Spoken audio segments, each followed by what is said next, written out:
How's everyone doing? Another week, another episode. This is a big one, ladies and gentlemen, as this is episode number 100 of Stats Over Politics.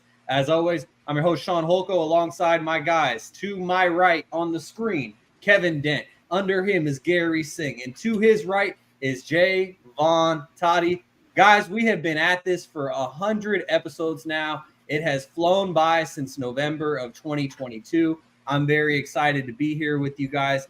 Garry, how are we doing on episode number 100? We're doing good, man. What we were trying to use, the daytime messages was different when we start from night. There's still daylight. We were trying to duck and dodge the light of smile. What's the dots on my face? We still doing the same. We're doing great. It's episode 100 on a Monday. We've changed in many days. All I know is I've been loved doing this podcast with my guys. No matter what, if one of us are missing, two of us are there, and all four of us are there. We kept it consistent all 100 episodes.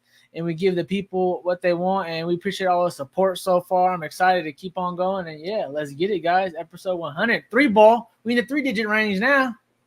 Yep. Big shout-out to your Uncle Manny, who has been with us the entire ride, as he says, hello, guys. Congrats on number 100. We appreciate you, Uncle Manny. Jaevon, the podfather. A lot has changed since we first started this podcast. You are now a dad, and so just how are you feeling on this monumental episode? Well, for starters, we're sweating Panthers money line, so some things never change. They gambling all 100 episodes, but a lot has changed. Since we first recorded our first podcast together. I'm trying to think. Were the Niners in the NFC? Always back to that when the Niners Niners change, the Eagles? Was that like around when we first started? I'm pretty sure our first year was the Super Bowl run for the Eagles, yeah? Or was it the year before that? Yeah, it was. Yeah, it was. Two months prior, yeah. So a lot has kind of transpired. We had some wild takes on the show as I was kind of going through a bunch of things that was said by a bunch of us. But we've had some stuff go down on this show, and couldn't be more happy. We got Mark Jones on the show. That was pretty insane. A lot has transpired. We've had ESPN personalities. We've had pro football players on the show. So, excited to see what happens. Are we going to get a pro basketball player? We've had a pro basketball player on the show. Not an NBA basketball player, maybe, but maybe that will happen next in the next 100 episodes. You got to stay tuned. We did have an NBA G Leaguer on the show. We did have a professional overseas basketball player on the show. And so, like you said, we have had lots and lots of guests. And our guy Kevin is the one who was coordinating most of them. How are we doing this week, KD? I'm doing well, man. No complaints. Who would have thought bringing on Kevin for Shaun and Vaughn would turn into a 100-episode podcast? I got to go back to watch that episode. When Toddy and Shaun asked me to do it, I was like, sure. I had no equipment. I had my AirPods. Now I have a ring light. I have a mic. Pod expert. Got a mic. I got it all. Now I got a standing desk. I got a desktop. All this for, four guys to come on here every Monday and give the people what they want. Wouldn't rather be on this journey with anybody. It would have all been nice to start off, first year as a podcast, Eagles win it all. But unfortunately, the first 2 years, we have had two heartbreaks. I don't think we'll ever experience a Garry heartbreak in the Super Bowl. But, who knows? We might get to episode 1,000 and the Steelers might be in the Super Bowl with Archie Manning. Damn. Who knows? The world might change. At least it's all love for the game. Now, we have not had a victor, but, by the time we come on here next week, we might have the first Stats Over Politics fan championship. We're all hoping not. Besides Shaun, me and Garry are still hoping strong for Dallas, but we'll cover that later on. But on 100 episodes, man, I'm happy to be here with you guys. And Shaun and Toddy, I'm happy for you guys starting the bridge and foundation and allowing Garry and I to jump on with you guys. As Toddy's doing his classic Shrek smirk because he knows that the Celtics are halfway to winning a championship. But as the great Kobe Bryant once said, job's not finished. So it really doesn't matter, Jaevon. Even though I picked the Celtics to win the series in 7 games, job's not finished. So don't get too cocky now. Toddy was going nuts in our fantasy football group chat last night. But I also want to give a shout out.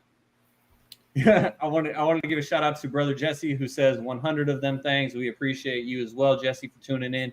And Guys, it's been a long time since we started this podcast, a year and a half that we've been doing this together. And as Kevin alluded to, Jaevon and I had 100 episodes of Shaun and Vaughn. But the difference is we're now at 100 episodes of Stats Over Politics. We're going strong. We're going to keep on going. And Garry, Jaevon, if you would do me a favor, and let's just give a round of applause for Kevin because he's been putting in so much work for this podcast. Yeah.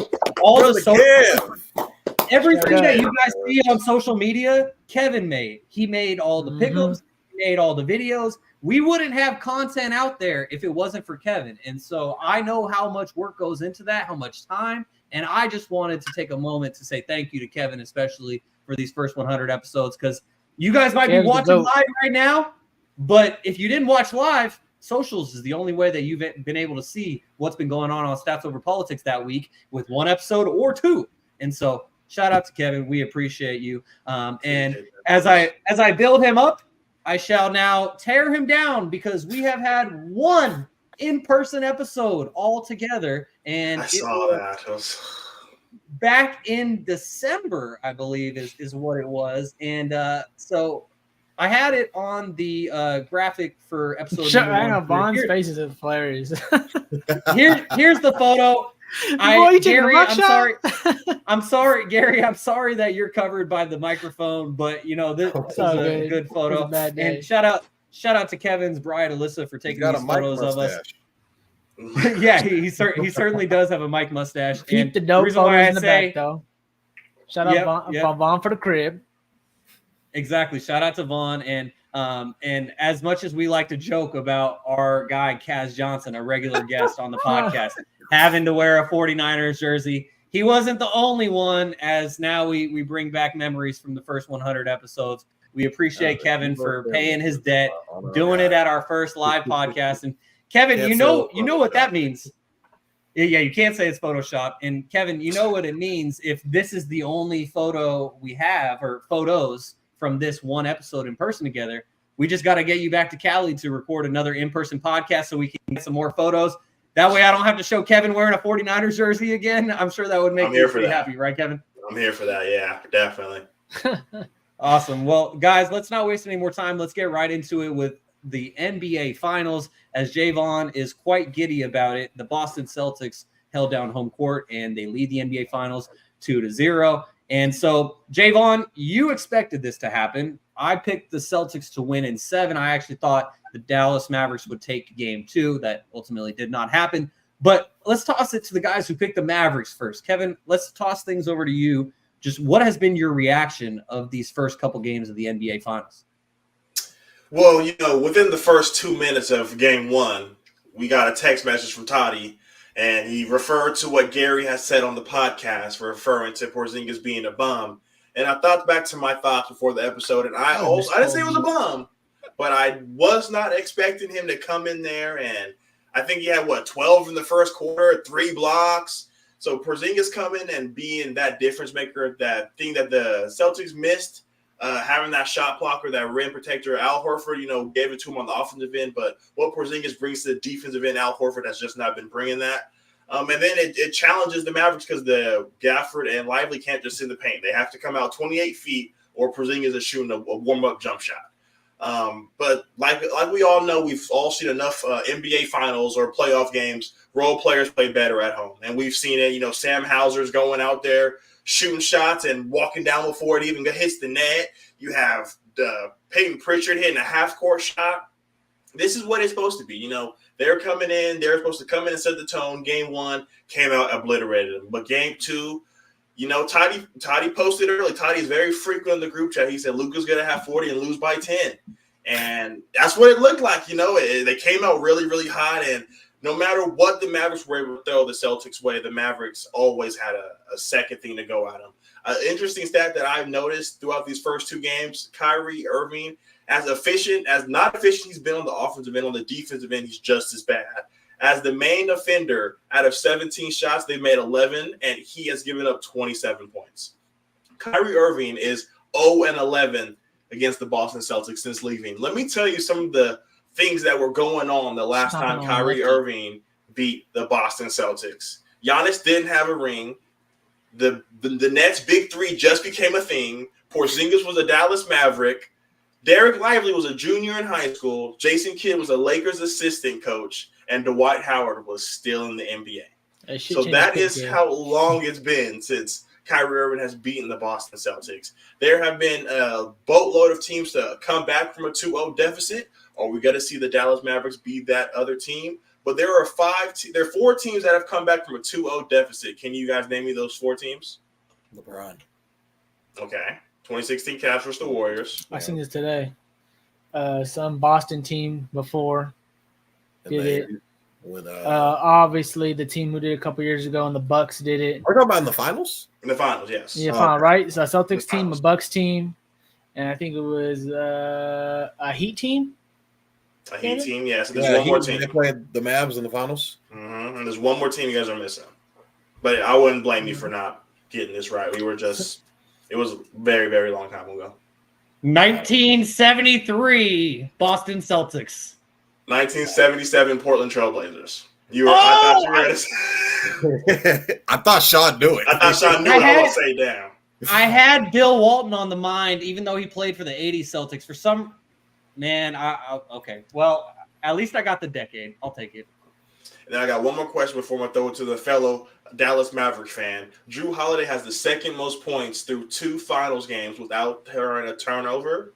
Can you guys name me the first person? Jason Kidd. LeBron. That's a good guess. Toddy, that's another good guess. Is it a superstar or is it a young? Superstar. And Drew Holiday has 38 points, not Kobe. With no turnovers? No turnovers through 2 games. Oh. Magic. But the fact that we've gotten 6-7 guesses without even mentioning him is kind of insane. Michael Jordan. Michael? Yep. Michael Jordan did it in 1998. He scored 70 points without a turnover. Wait, that's through 2 games, right? That's a 2 Mike ain't looking to pass. That's why he ain't never looking to pass. He ain't no turnovers coming. At least it's not a turnover. I mean, you can at least try to get assist and get a deflection here and there, but to have no turnovers through 2 games, Drew Holiday is on an amazing list. And I don't know. Is Drew Holiday to be Finals MVP? Oh, that Javon don't care. That would be one hell of a factor cap question right there. Milwaukee fans are punching the air right now. They traded Dame for Drew. Yeah, and even in hindsight, I would probably still make that deal if I were a Milwaukee Bucks fan. But the way that it's shaking out is probably what hurts them the most. And Gary, before we get your take, I just wanted to mention, and this is exclusively for our audience on YouTube, X, and Instagram, because you got to see what I'm talking about. Kevin proposed that we take celebratory shots for our 100th episode. I don't have any liquor in my home right now, but I do have some Sierra Nevada hazy IPA, cosmic little thing IPA. So I just wanted to take a moment to crack one open. Toddy, as our sober panelist, will take over the reins if I need him to. He'll put on his captain cape and just going to pour one up as we hear Gary's response on the NBA Finals. I was about to say, because I wasn't prepared, Shaun. I thought you said no. Anyway. I thought you were going to go like this. You want to pull Stone Cold Steve Austin. I didn't know the guy, but I knew it was a wrestling guy, so I knew you guys would get the reference. Exactly. All right, man. So we obviously now, before Shaun even gets there, give credit where credit is due. My take, that wasn't he's a bum, Kevin, that Mr. Kristaps Porzingis and himself, he even said on a interview with I'm forgetting her name right now, who is the how's the leader on the halftime show anchor? Malika Andrews. Malika Andrews had a sit down with obviously Kristaps Porzingis, and he was shocked himself, Vaughn, that he had that game 1 performance due to him being so long, and saying that he was out more than he thought he would be. So just to say that, but I gotta give that man so much credit. He came in, obviously, second half wasn't that good. Obviously, got injured maybe yesterday, but he made the difference in that game 1 in that first quarter. Because if you look at the stats after that, they played pretty much to a tie ball game the rest of the way, even obviously with the spurt in the third quarter in game 1 that Dallas had. And so you got to give them credit. The game 1, I obviously picked Dallas to win, actually game 1 and game 2, but obviously picking game 1 was a little bit out there due to the fact that you could tell that it was a big time moment back in the Boston Garden, and the fans are rocking and rolling, and they threw that first haymaker, and Dallas like I usually go, which is funny to say. I usually say teams that gotta take the steps. And rightfully so, as Celtics fans and all my homies who are Celtics fans been getting on me. They're like, Gary, you always say steps. They technically do have the next step to take because they have went to the championship and lost. And they have that experience like Vaughn knows has been mentioning. And so you got to give them credit. They didn't get shaken up in that game one. You could tell the Dallas players a little bit got shaken up in that game one. So that's where credit is credit given. I got so much notes here. We could talk from the Dallas side real quick. I'm just going to a few of them.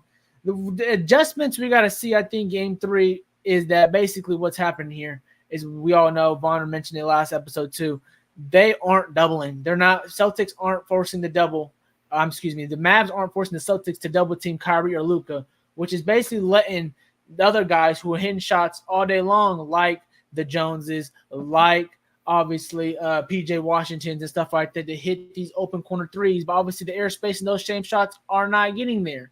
And so Luka, like Vaughn mentioned, is having a field day doing his thing, working a little too hard for his shots, obviously being humbled, and he's not really being able to control the pace too because literally he's not bringing the ball off the floor because of him being humbled. So I feel like he could do a little LeBron to do the adjustment to control the pace a little more.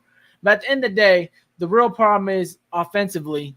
We know that on the offensive side for Dallas, like Kev mentioned, Kyrie. I watched the highlights twice now because I was debating in my mind, is Kyrie taking bad shots or is it the shots aren't just falling for him, or is it obviously they got great defenders on him, and every time he switches, no matter who he switched to, like Vaughn mentions always, they got Derek White, they got Holiday, they got Tatum, they got Brown, they got 4 guys who are basically solid on defense that, they're not able to play the let's pick on you game. And so obviously I came down to really Kai it's just tough shots, and when you're taking tough shots, he's just a little bit off. With some of those shots, Vaughn, those mid ranges, those left hand hooks, he's losing the ball in the lane, which we never see Kyrie do. So he's making it tough for him. So that's one adjustment that at the end of the day, that's gonna have to be on Kyrie just to play better. And so I think that's gonna be a thing coming around the corner for game 3. I don't think Kyrie's gonna have another bad game, especially in Dallas. And so another thing also got to give Celtics credit that I wanted to mention that. Okay, Tatum is playing the 5 position on defense. So when they do the pick and roll with fucking Luka, he's basically switching on. They're not getting Al Horford on him or Porzingis on him like they need to do as much as they were used to doing it. And usually they do how they usually do in the pick and roll. So I feel like those offensive adjustments, they're going to have to somehow, obviously Jason Kidd did a little bit of it, giving Luka some easy shots. That's not their game, and it hasn't been their game, but adjustments obviously got to be made, even though you can say they have been in these first 2 games. Not as close, but they've been in it in terms of they haven't been getting smacked the whole game. There's been spurts where Dallas has been looking good, but at the same time, I still have faith, guys. Basically, what I'm saying in my Mavs in 6th position, maybe Mavs in 7 leading more, but I still have faith that the Mavs can win this championship. Not just because obviously the Celtics look like a better all team. I still think that we can still have some magical performances from Kyrie and Luka. And due to the fact of what I've 2 spurts that I've seen at the end of the game that didn't cost the Celtics, but they made them sweat a little bit, which was the fact that the last 2 games, they let them come back, just cut it down to single digits. In this last game, we all know if it could have been a foul on Derek White in the back, who knows? They could have called ticky-tack. He got to dunk that in, he say, she say. But what really it is, they go through these spurts, Vaughn, and you know it. They go through these spurts where the Celtics just have a dry spell. And if they have a dry spell long enough, like they have sometimes, the last 2 games, the Mavs haven't capitalized enough like they did in the past series. So I think if they have the opportunity one more time, I think they can be able to capitalize. I'm going to let you guys go right now because I got a couple more things to say. But so far, I do think that the Mavs don't really have to panic too much. They've been playing pretty solid defense. I know that in terms of – because they're making him get to the 3rd option. Then Tatum's obviously driving, and he's doing the kick pass, which shout out to him. He's getting killed because he's shooting bad, but he's been making the right play. And obviously Holiday's been killing the dunker position, and obviously we got to give credit to Derek White for hitting timely shots too. So those things are happening in the Celtics' favor. But I do think Dallas still has a shot just for the pure fact that they still have Kyrie and Luka, and Kyrie hasn't had a great game yet. And Luka still hasn't really controlled the game as he could. So let's see what the Celtics man has to say, because we know he's in relaxed mode right now. Yes, he is scratching his face, rolling his eyes. Oh, I can't wait till the winning game. God damn it. Well, Jaevon, before we get your thoughts on this series thus far, I did want to highlight a couple of more YouTube comments as Mr. Kevin Dent Sr. says, happy 100. And then he also sends a cheers emoji. So cheers to you as well. We appreciate you. And Oh no, Jaevon, we're not ducking no smoke. Big Kev said Mavs in 6. I remember that. keep him on receipts. Jaevon has his own notepad as well, Kevin Dent Sr. And so, Jaevon, as noted, you are a diehard Boston Celtics fan, but also you are a huge Kyrie Irving fan, the biggest that I know. And as Uncle Manny says, the defense on Kyrie has been also great. So, Jaevon, what would you say for your analysis on these first two games? The first game was kind of a blowout. I mean, we saw Luka Doncic go for 30 and they still got blown out. Kyrie didn't play well. No one really played well except for Luka. Love that take. I think I've been pretty consistent. Like I've said, Luka and or Kyrie can go for 30. Hell, they can combine for 70 points. That's 35 apiece. Then you guys will have to double team a little bit. We don't have to double team. That's the thing. Like if they get 70 by yourself. Go ahead. Drew Holiday on an island. Derek White on an island. Jaylen Brown on an island. It doesn't matter. Like Luka, he's gonna hit all these tough shots. Kyrie, not so much. I kind of alluded to this before game one. I said OKC kind of gave you the blueprint. Neutralize Kyrie Irving. Kyrie Irving didn't play well in the OKC series. I'm like, I don't think they have an all defensive guy on their team. We do. We got all the Derek White. Ever heard of him? He's pretty good. Okay. Jaylen Brown's been playing outstanding defense on Kyrie Irving. But now Luka Doncic, like I said, he's probably going to average 30, 35 points this entire series. He's going to get his regardless. Last night he had a triple-double, for Christ's sake. Like, there's nothing you could do. There was like a span in that game where Luka, I think he had 23 first half points. And the Celtics were up we were up by 4, and Luka had 23 in the first half. And this has been kind of a reoccurring theme with Dallas. Like Luka will have these first quarter, first half, 25-point quarters, 20-point quarters, 27-point first halves. Like he's been doing this like this entire year. So I'm not really, I would say, surprised that he's going to be getting all these buckets early on. Now in the second half, Luka finished with, I think it was 31. So he didn't score that much as he did in the second half because I feel like Boston made the adjustments. PJ Washington and Derrick Jones Jr. Now they have I remember, I forgot who I was talking about. It was a quarterback earlier in the year in the NFL season. I said he's going to turn into a frog. Oh, the Pastronaut. He is now on the San Francisco 49ers. There was that Josh Dobbs just running around, winning all these games. Everybody's like, oh, my God, Josh Dobbs. And I was like, hold on, guys. Let's take a little break now. Let's calm it down. He's going to turn into a frog in a little bit. He's a prince right now. He's got the knight in shining armor. He's winning these games. But sooner or later, that clock is going to strike midnight, and they're going to turn into a frog. Derrick Jones Jr., where you at? Ain't heard from you. PJ Washington. Now, PJ's been playing pretty solid. He played okay last night. Jump hooks in the lane. He was 1 of 5 from 3. So whenever I see PJ in the corner hoisting up a 3 ball, I'm like, we out. Rebound. Can't know what that means. Hey. No, he was actually hitting those before, brother. Now, we out. That's more like D. Jones. Am I going? We out. You with us. He with us. And then, you got Dante Exum getting out there. You got Jason Kidd over there scrambling, looking for something. I need some type of offense besides Luka Doncic. I need help. He's putting Josh Green in there. Jaden Hardy. We saw Maxi Cleveland trying to go coast to coast and fumbled the ball out of bounds yesterday. That boy got no shoulder, bro. I ain't playing. So it's kind of like, okay, Kyrie is going to have to step up. Like, Kyrie's going to have to step up, but it's like you're going to need more than Luka and Kyrie. And I get that that's what got them there. Luka and Kyrie have been playing, like, dynamic throughout this entire playoffs. But we ain't OKC. We ain't the Minnesota Timberwolves. This is not what that is. And I think that's kind of where it's getting misconstrued because guys can get, like I said, we don't have to help. We don't need help side defense. Like Jaylen Brown is guarding Kyrie Irving and forcing turnovers by himself. Derek White stripping the ball from Luka Doncic. Like Sam Hauser is getting steals. Like, and when you do drive to the lane, we got Porzingis down there blocking shots. And that wasn't there for us throughout the entire playoffs. And then all of a sudden we get Porzingis back. Oh yeah, we're on steroids now. So it's like okay. Game 3, backs are against the wall for Dallas. Luka Doncic's been playing out of his ass. We have not seen anybody else really step up. I don't think anybody has scored over 20 points in this finals besides Luka Doncic, like on the Mavs team in the first 2 games. So that has to change for them to have a chance.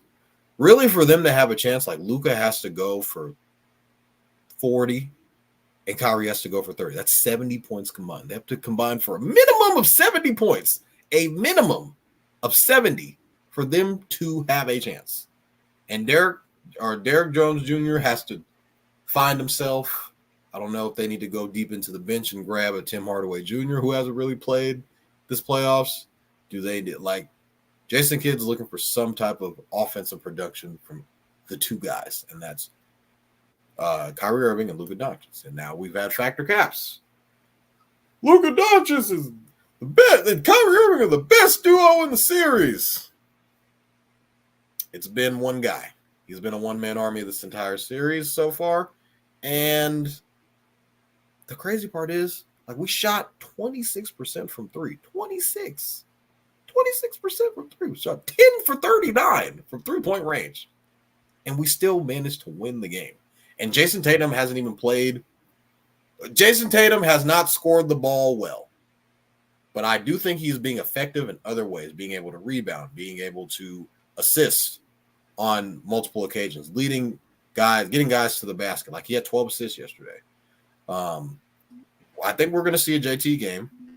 We all know that he's capable of doing so, but we just haven't seen it yet. We've seen the other guy. We've seen Derek White. Derek White had 18. Drew Holiday, 26 and 11 yesterday. Like the Jays don't have to. I don't know why people just Jason Tatum's playing terrible. He can't do this. He can't do that. Well, he doesn't have to play it bad. He doesn't have to have a 40-point game like Luka Doncic. He doesn't have to go for 50. I'm sorry that our team is just better. Don't mention him as top 5 no more. Then he's still top 5. Yeah, can't have it both ways. You can't say a top 5, but we're not gonna hold you to the standard now. At least they're in the finals. You can win your championship as a team, no problem. Why are they in the finals? By a team. You just said by a team. Why are they in the I'm gonna finals? say By one the team. thing only. You said by the No team. one. Why are they in the finals? No one else in the first All NBA can have 8 points and their team be up double digits at halftime. Kevin, repeat that one more time so we can hear you clearly. I said nobody on the first team All NBA can have 8 points and be up 15 at halftime. Straight up, kid. No disrespect. It's all good. Boston, enjoy your championship. Like if you do win it, but don't say that some players are top 5. You have a great team. Everyone needs a Robin now. All NBA Jason Tatum will show up this playoffs. I just don't think he just hasn't scored the ball well in the series. But I do think he's playing up to par. He can definitely score the ball better. Jaylen Brown is definitely making a case for Finals MVP the way that he's been playing, attacking the rim on the offensive standpoint. And we've seen, Drew Holiday, who had a 26-point game yesterday, has been playing out of his ass. I think we'll see a Jason Tatum game. This will probably be the game 3 or game 4. We'll probably see it. The Mavs need all they can get from Kyrie and Luka in game 3. They are favored. They're minus 125 to win. I believe the game wins Wednesday. So like I said, for the Mavs to have a shot, they need 70 points combined from Luka and Kyrie for them to have a shot to win. If they do not, they're in a whole heap of trouble. Kev, I don't know if Kev always sends out those texts. He doesn't really send out texts. He just want to know what the picks are, and he never asked me. I didn't ask anybody else either. He never asked me who I'm picking playing in the game. So every time you guys see those picks out, I have to go out of my way to tell Kevin who I'm picking in that game to let people know. So whenever you see those picks out there, Kevin doesn't ask me. Ask everybody else in the group. So who you got? He doesn't ask me. You say you got the Mavs game 3? So Shaun said game 2 Dallas Mavericks. Garry responded Mavericks, and Todd goes, "Kev, you're not gonna ask me." He just sees the response. He doesn't read the response bar. But who's gonna win game 3? It's the Celtics, baby. It's gonna be the Celtics. I got a question for you, Toddy. Be honest.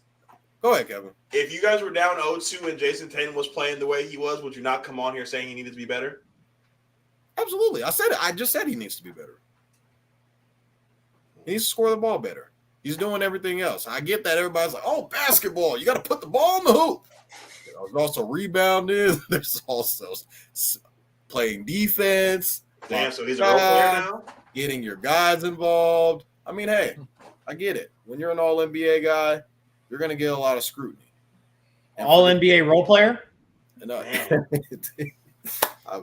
this could be the year Jason Tatum. Sean's coming from because Shaun picked the Celtics to win, so that's why I'm just. Like, I did. I'm just stacking onto what Kevin just said. He's playing DA. For the guy in Celtics history, the only guy in Celtics history to average 30 in a full season. They're not Larry Bird, not Kevin McHale, not Bill Russell. Jason Tatum is the only person in Celtic history to average 30. I think he's not even averaging 20 in the finals. So does that say I think he's something? going to be fine. He's going to be fine. You can score 30 in 82 games, but you only got to win 16. You can't put up 22. The Celtics are up 2-0 last time I checked. So No. Doesn't matter how you get there. You got to win the game. You play to win the game. Toddy don't. And the Celtics need 2 more wins to glory. I don't care if it's Jason Tatum, Drew Holiday, Sam Hauser, or Kristaps Porzingis. That's going to be the damn Finals MVP. We're 2 games away from glory. 2.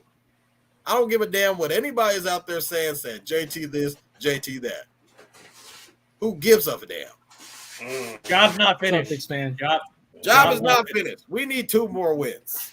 That's a true fan response. Who gives a damn about the trophy? My homie Deer, man, in the comments said it's over. All right. Everybody wants it. So. Jason Tatum has to be leading them and scoring 50 points. I'm sorry, guys. That's not how the way the world works. I'm just asking for 30. He did that in the regular season. I never said 50. I'm just 30, 22, 20, 23.4, 19.9. So when JT has a 30-point game, then what? What are you guys going to The say? game 4 when it's over, congratulations. We've been waiting for you to show up. Everyone gets to A on the group project every now and then. He's shitting on the Duke guy. Toddy, you don't understand the narrative that is going to kill this man if he doesn't walk away with that trophy. Steph Curry didn't win his first in the first finals. Does he have one, though? He has one. But he didn't win his first one, his first 2, 3. He got one, though. Yeah, he does have one. And so as we just take a look at this series in its entirety, obviously the Celtics won game 1, 109-87. They take game 2, 105-98. Game 3 is Wednesday in Dallas. Game 4 is Friday. And if necessary, game 5 is next Monday in Boston. All 3 of those games start at 5:30 p.m. on ABC. So if the Mavericks were to survive and at least get to a game 5, we will be talking to you all next week for episode 101, immediately after game 5 of the NBA Finals. So probably 8 o'clock. If we get there. That's a big if, Toddy, and that's why it is if necessary. But I just want to let everyone know, in case there is a game 5. You guys, Dallas, stop overhelping. They're overhelping too much. Stop playing Maxi Kleber. His shoulder's injured. They're overhelping too much, and also I wrote down here. Yeah, their defense take from their offense for sure. You can tell some of these plays. I'm just sorry, guys. I'm sorry for the outburst. Panther just scored a goal. They're up 2-1. Meanwhile, Toddy is all about hockey right now, and so we'll keep things moving here on episode number 100 of Stats Over Politics. Shaun Holko alongside Kevin Dent, Garry Singh, and Jaevon. Toddy, guys, we have had many of segments in the first 100 episodes. We've had Lonnie's Hotline. We've had this or that. We've had Factor Cap. We have also had Shaun's Pop Quiz. And after a brief hiatus, it returned last week. And the current scoreboard looks like this. At the top, tied for first, we have Jaevon and Garry, both with 9. And Kevin is coming up quick after picking up 4 points last week. Kevin has 4. 4-point play. And guys, this week there is one question, but there are 16 answers to this question. So lots of points can be picked up. And I just wanted to preface by saying that, but I also wanted to mention this before presenting the question. By the way, Kevin, you'll go first since right now you are in last. I say right now because that could quickly change. Then we'll give it to Yep, no problem. I mean, you proved yourself last week. Like, you came in hot. I mean, and that's after, let's not forget, Kevin was the season 1 champion of Shaun's Pop Quiz. So let's not forget that either. Stats over politics. Rigged. I was gonna say, I think the first year he actually started from the best started. The best started first. I think so. So Kev always starts damn near now. Hey man, I'll make the rules. I just follow them. And so as we No, get Master to this week's question for Shaun's Pop Quiz, I wanted to add this context. You guys see me wearing this WNBA jersey. I just wanted to share because the season has started. Shaun's, excuse me, I was about to say Shaun's Pop Quiz. WNBA Social, which is the other podcast that I started, has not returned for a second season and will not return as the partnership with Hoop Social came to an end. Point being, I only had 5 episodes of Hoop Social, which just reemphasizes the point that Kevin has made numerous times that most podcasts, when they start, don't make it beyond like episode 12 or whatever.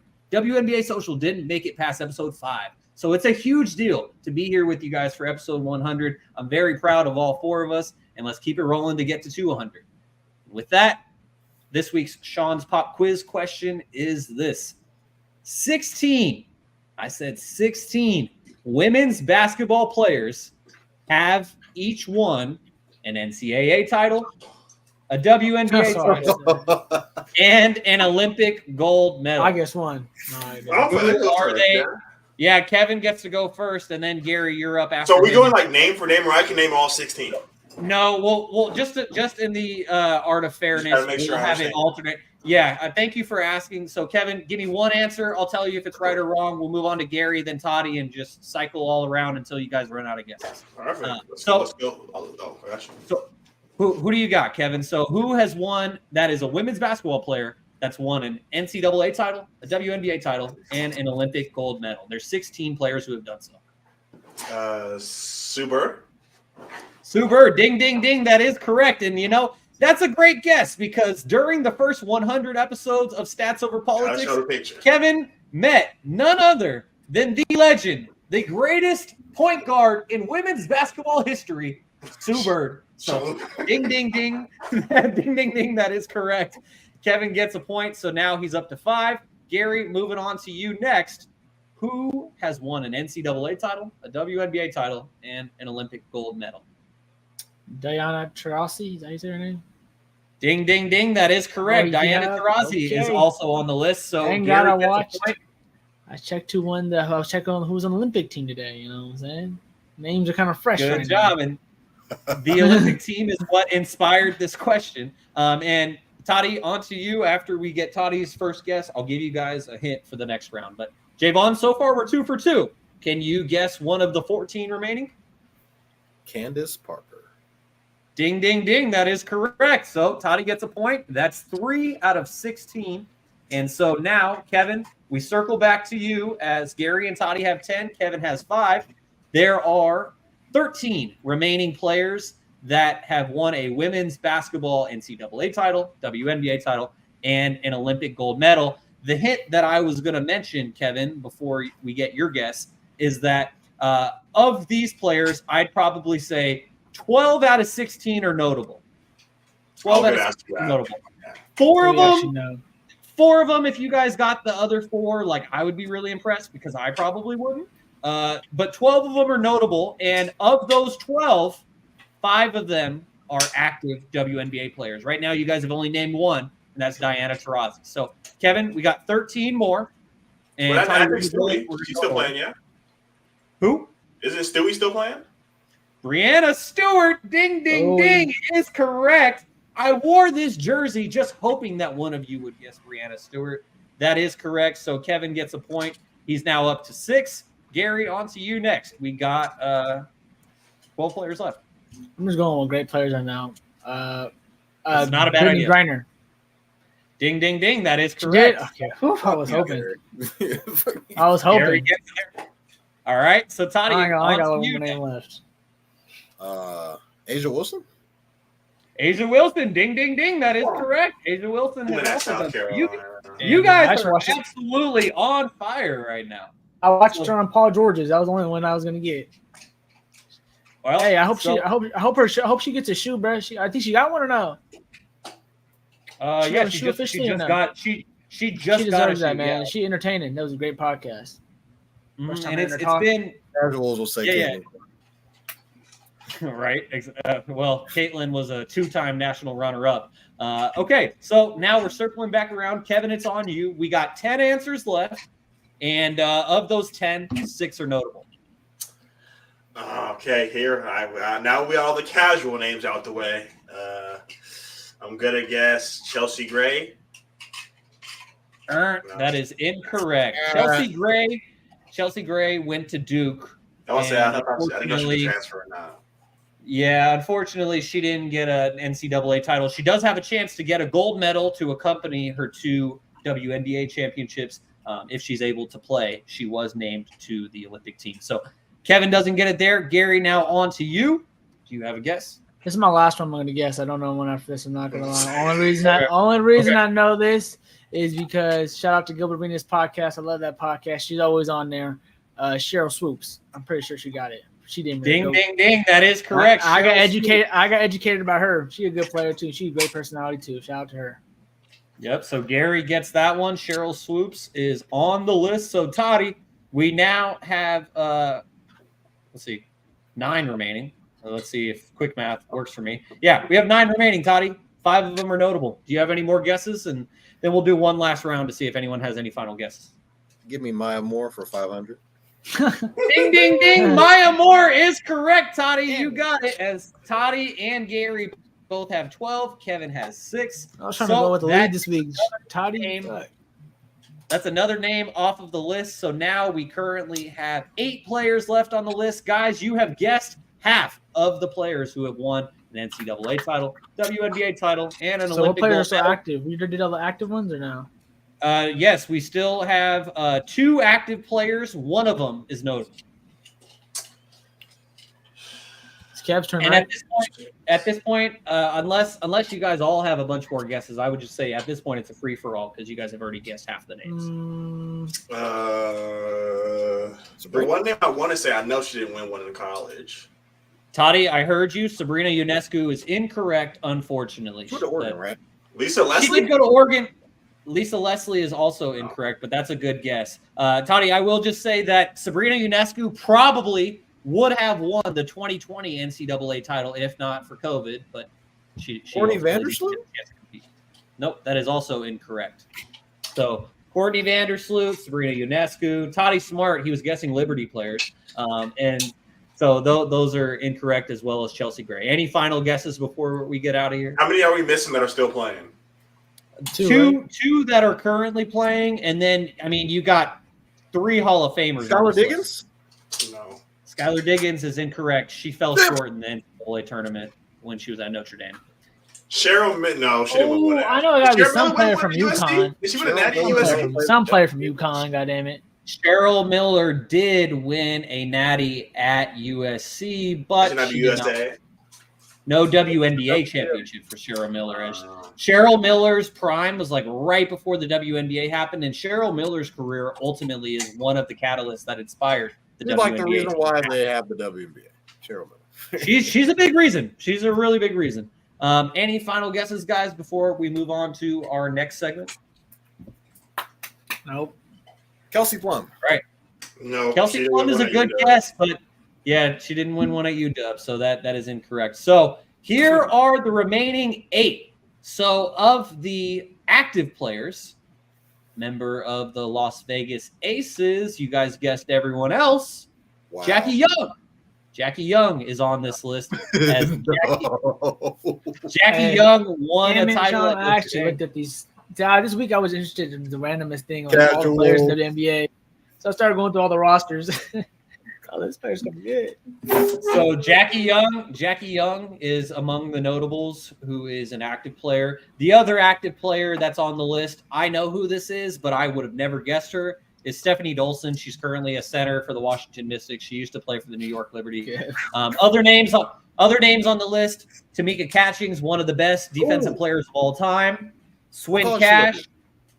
Tamika Catchings went to I can't tell you off the top of my head. I cannot tell you. But Tamika Catchings, Swin Cash, Cynthia Cooper, Stephanie Dolson, Asia Jones, Kara Walters, and Ruth Riley. The last three names I have never even seen I should just before. get I'm not a Ruth. WNBA Ruth fan. from back in the day, you know. Yeah, but if Tennessee. you guessed Ruth, Gary, if you guessed Ruth, then you probably would have been guessing like Ruthie Bolton or something like that. To me, No, Catherine it was isn't. Tennessee. I don't know what the hell that is. Oh, that's Toddy. You know what? I should have got that one. That is a absolutely great point. Pardon me. As we move forward here on episode number 100, I just wanted to read off the scoreboard of Shaun's Pop Quiz currently, as Gary and Toddy are at the top of 12, and then Kevin has 6, but Kevin has several DMPs or a couple DMPs, and so he'll probably catch up very soon. But right now, Toddy and Gary are at the top of the pack. So now, guys, let's move on to just revisiting the first 99 episodes, because we had an idea to go through all of our takes, the good ones, the bad ones, the best ones, the worst ones from the first 99 episodes. We have each brought 2 of each of best and worst. And so, Jaevon, I'm going to toss it to you first. What were some of your best Mine got takes like 1,000 bad ones. from the first 99 episodes? Yeah, Gary asked for a photo of the notepad. So, Gary. Hey man, I went through the list real quick, bro. I went through these TikToks, bro. I could have picked y'all as hella easy. Quick. I could have got 5 each. Before so- Toddy goes, I did call him asking for one of his takes. He goes, "Hey, we need good ones too." Toddy was gonna come on here with just 2 bad ones. He was just gonna come on here and go I had 2 the bad opposite ones. problem, Vaughn. I was trying to look for bad ones, bro. Not a bunch. I'd say You're a my wild one, that's why. I kind of called the Porzingis thing when we first traded for him. I was very hurt. You could hear the pain in my voice initially from trading Marcus Smart, because initially we were supposed to trade Malcolm Brogdon and still get Porzingis. So imagine Marcus Smart on this team with Drew Holiday, Marcus Smart, Derek White. Oh my God, we'd be unstoppable. But no, Kevin was always asking me, "Are you guys good in the East? Are you worried the Bucks?" And then there's the you got the Knicks coming up. There's Philly. And I was like, we fine in the East. I did my John Moran impression. Wish I would have said that I predicted us going to the finals, because I was a little bit hesitant because Damian Lillard had just went to the Bucks. But I did say we would be okay and at least get the Eastern Conference Finals. And look at us now. We're in the finals. So that was a really good take on my part there. I'd say another good take that I had was the CJ Stroud thing, saying that he would be a top 8 quarterback. I was initially on CJ. Khalil will take this to the grave. He will always say that I was wrong about CJ initially, saying that Bryce Young was better than CJ, which would probably be one of my worst takes that I could probably put in. But it's only a year in. The kid's got a long career ahead of him. But CJ's definitely got a leg up on him now. But saying that CJ right now is a top 8 quarterback is up there. I'd say one of the things I would like to have called. Coleridge did win me a sweet chunk of change last year, especially in the game that basically won them the division, which was the last game of the season. Won a pretty penny that day. So shout out to Coleridge. He respects coin. The Texans respect coin. D'Amico Ryans respects coin. So I'll have to say those are my 2 best ones so far. I got a laundry list for worst takes, and I like that we're all kind of coming on here and singing our praises, but at the same time we're gonna point out the bullshit that we also said on the show, which I don't think that a lot of people do on the show, like just in talk radio, saying like, "Hey, I was wrong." So I really like this part. We should kind of revisit these things periodically and not wait 100 episodes to do, because they age like milk. And I bet a bunch of people will probably say, "Hey, you just said this. What's going on?" So yeah, though I'd say those are my 2 best takes: the Porzingis working in Boston and CJ Stroud being the top 8 quarterback. Well, hold on. You didn't say the whole part about CJ Stroud, because as I just showed, it was probably very hard to read. I read it here on this notepad that I wrote it down on episode 61, November 13th, 2023.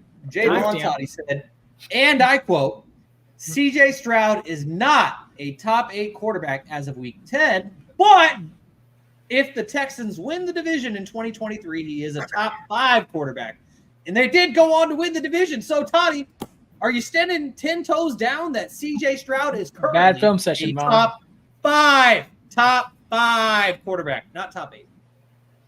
Top 5. You said it. You got to double down. I mean, that's what you said. It was one of your best picks. One of your best Thinking about it. Yeah. Okay. Why not? All right. Just checking. It just turned to a bad take. I'm messing with you. Nah. Panthers All just right, scored Toddy. again. They're up 3-1. Let's go Panthers. Woo! Let's go Panthers. And we're talking Florida, not Carolina. Not Carolina. All right, Toddy. So, Toddy, what were some of your worst takes? Let's hear your top 10. Oh my God, guys. There was a bunch. There was a laundry list. We're going to come out of the gate. Saints to win the NFC Championship game. No, It's not my you got to say that. I've seen that Bro. today on TikTok. Saints. I was so bullish on the Saints, man. I thought Derek Carr was the missing piece. I think this was before Alvin Kamara got into his, kind of scuffle that ended up suspending him for 3 games. But I was still kind of like, they have a really good team. I really loved their defense, which I still think they're one of the top defenses in the league. Chris Olave, your guys' boy, the Ohio.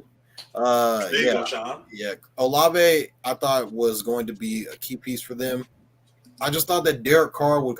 I've always been consistent on Derek Carr saying that he was like a top 12 quarterback, but just man, last year he had so many like bad, and I lost a lot of money on betting on the Saints, like a lot. The Saints were like bending me over last year, and it was so bad, bro. And I was just like, I think the nail in the straw. I saw one of the TikTok guys. The nail in the straw was the Thursday night game when they lost to the Jags at home. I was like, you know what, guys, I'm fucking done. I'm done. Yeah. They're going on the do not bet list. They're going on this. Like, I'm done. I can't do this shit anymore. I am done with the Saints. So, definitely not picking them to go to the NFC Championship this year. That's for damn sure. That was bad. So I'll say the Saints was one of them. This is up there too. I said Trey Lance was going to be a top 10 quarterback. Oh, it was. I said in like the next. I said give it a year. Kevin was coming at me saying all this. Is he going to get Jimmy G? He's like, yeah, Jimmy G's on the team still. What's going on, guys? He's getting the reins. You guys drafted him 3 overall. Kevin knows how to push people. Brock Purdy wasn't even a part of the conversation. Brock Purdy was on the practice squad. Like, damn near on the practice squad. And I said that, guys, like, how, all the way, I listed all the weapons. I think this is before we even got Christian McCaffrey too. And I was just like, Trey Lance has got a rocket arm. He's a guy that can come into Kyle Shanahan's offense and just thrive. And then I think this was before I don't think he started. I think this was after the year that he like broke his hand. Like the year he got drafted when he came to the Seattle game, we saw little flashes. We saw him play against the Arizona Cardinals. Bro, I was going to bring it up. I was going to bring up in the honorable mention section. We'll get to that. We'll get to that a little bit later. So guess bad and worst takes. But it was, I don't know, man. I think it was the year before. It was the year leading up to when he broke his like ankle. So that hadn't happened yet. And then it was like, we're playing against the Bears, and Kev was saying, are you guys going to beat the Bears? And I was like, why the fuck wouldn't we beat the Bears? The Bears are ass. And then Justin Fields is out there sliding in the mud, doing his freaking flex, and Trey Lance is, it was not the monsoon game. And then in the second game of the year, he breaks his ankle. So the world will never know. But yeah, saying Trey Lance was a top 10 quarterback was pretty insane. But I think the Saints pick was probably even crazier. Which one do you guys think was crazier? Let us know down in the comments. But those are my 2 worst takes of the 99 episode. I got a bunch more. We could probably do honorable mentions we can, but that was pretty tough. Just tough pill to swallow. Yeah, Toddy, I definitely think that last one was a bit rocky when it comes to Trey Lance. I was as much of a believer as you were, but, sometimes things just don't work out. And you mentioned one name throughout that soliloquy. You say it so well, I can't. But you said one name that really caught my attention and perked my ears up, Jaevon, and that was none other than Jimmy G, porn star Jimmy. And when we go all the way back to Shaun and Vaughn, we used to have Zoom backgrounds. We weren't on YouTube, but we would have Zoom backgrounds for when we would record. And this one right here was an absolute classic. It was an absolute classic. An absolute classic. It's super pixelated up on this screen. But, Tony, when you saw me going like this, that's exactly what I was thinking is back to that. Those are Toddy's best and worst takes from the first 99 episodes. Kevin, I'm going to toss it to you next because I would like to hear, first of all, and you guys can go in whichever order. If you want to go worst first and then end it with the best, or go best then worst, it's up to you. But Kevin, it's your turn. Let's hear some of your top takes. So one of my honorable mentions, Toddy's got to love this one. Everyone said it was crazy for saying Austin Reeves was going to have a better season than Jalen Green. And he did. I know Jalen Green got the baby announcement and then he started turning up. But if you look at this season as a whole, Austin Reeves has the better numbers. It wasn't a lot. It's 19.8 to 18.2. So it's not like it was skyrocketed. So that was one of my honorable mentions. One of my honorable mentions for worst takes was the Cam Reddish, J.R. Smith role for the Lakers. That crashed and burned pretty quick. I don't even know if Cam Reddish played in the playoffs. It was a sad thing to watch. As a fellow Dookie, I was rooting for him. Didn't pan out for me so well. But my number one worst take was June 15th. I said the Panthers can win the division. Oh, God. He did a factor cap, and everyone said cap, and Kevin loves to stir the pot. Came on here and said Bryce Young, he got the best quarterback coach in the world. Like they're putting all these pieces around to build him right. They took him number one, and didn't really pan out too well. Adam Thielen came over there, and it just kind of Miles Sanders didn't really do what I thought he was going to do, and it was kind of just miss after miss after miss. But I know Shaun wanted me to say this was my number one. It was week 13. We did the score predictions for the Niners versus Eagles, and everyone else, giving 14-point games, here or there, giving the respect both the teams deserved. But Kevin came on here and said Eagles 38-7. I couldn't even tell you what the score of the game was, but I was 42-19. 42-19. Yeah. I got you. So, mind you, guys, Vegas tried to tell you before that game the Niners were favored going into that game. Yeah, so that was that. Those are my two worst takes, but I got some pretty spicy good ones. Right. June 7th, 2023, factor cap, 3 caps to 1 fact. DeAndre Hopkins is a top 10 wide receiver. I try to tell you guys, I saw the future.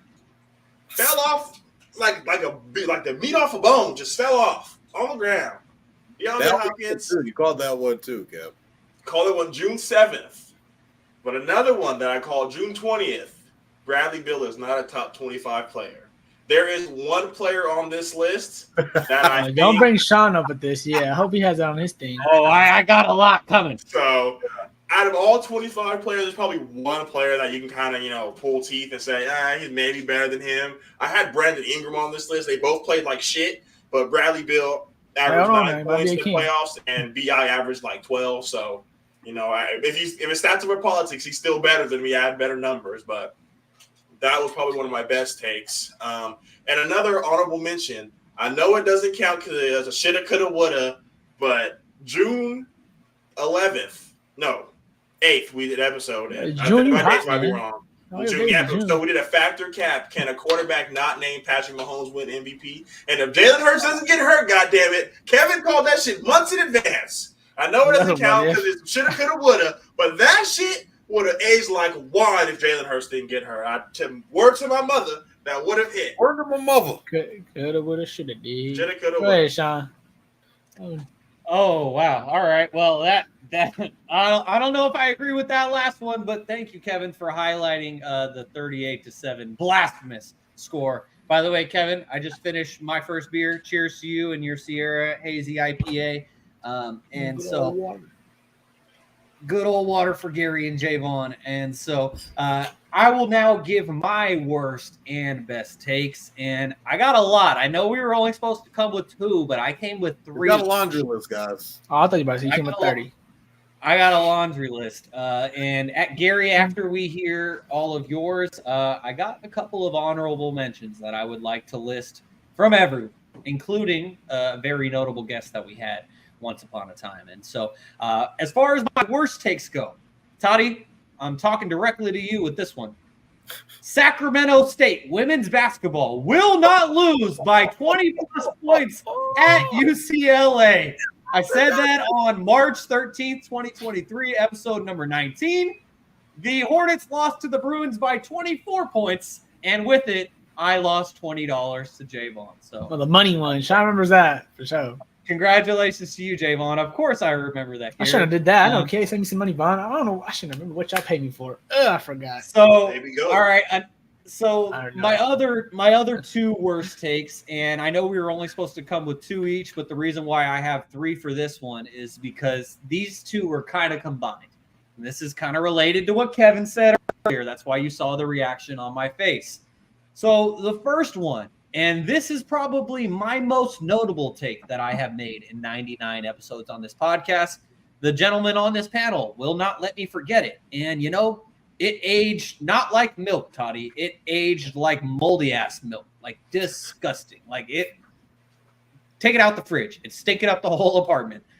Because I said on episode 34, June 19, 2023, Kevin Durant will be the 3rd best player I was hoping Shaun for them to win a championship. I said KD will be the 3rd best player on the Suns for them to win a championship. What do you know? Kevin Durant was the best player, and they were a first-round exit. Not only that, but they got swept. So maybe KD being the 3rd best player would have worked out better, but that was contingent on a certain someone who could not stay healthy this entire year.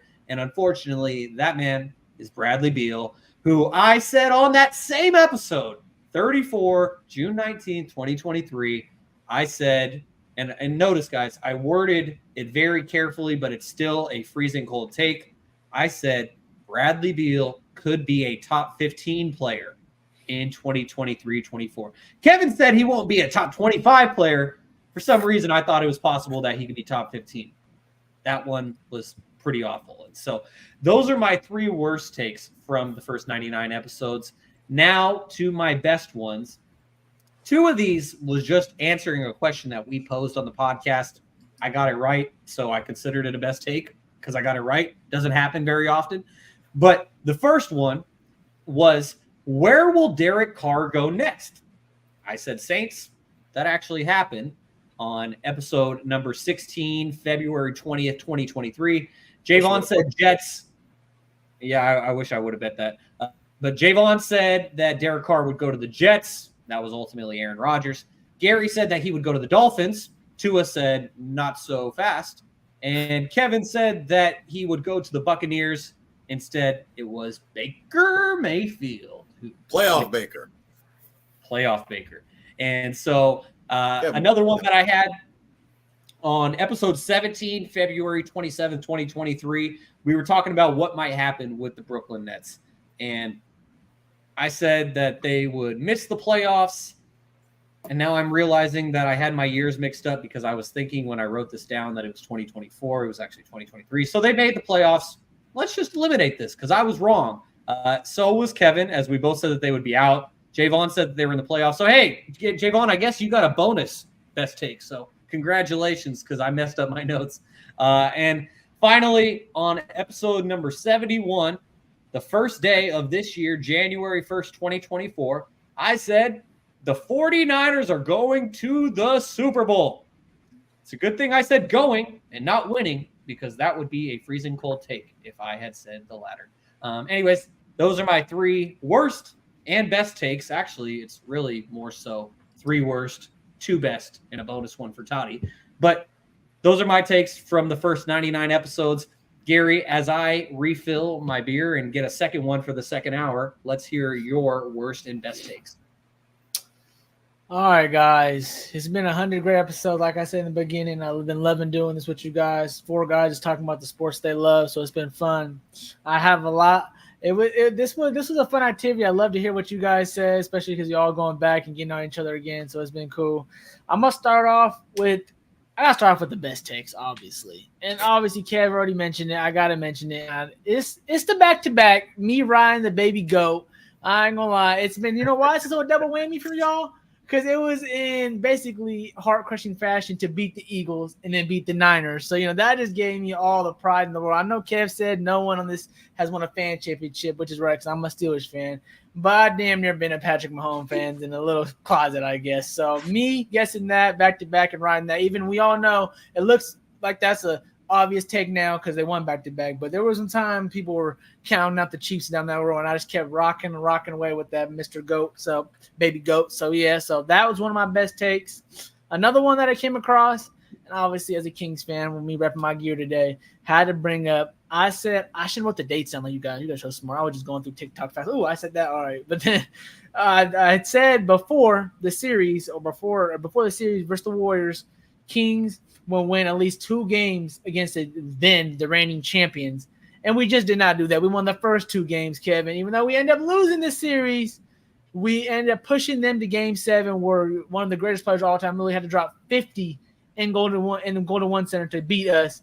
And obviously that became our breakout year, and there was a roller coaster where the beam started. So got to mention that. And also maybe, I guess, a little future take. I guess it was happy. We kind of might have ended the Warriors as we see them in terms of beating them last game and knocking them out this year. We don't know what happened with Clay. So I would count that as one of my great takes. What you got, Shaun?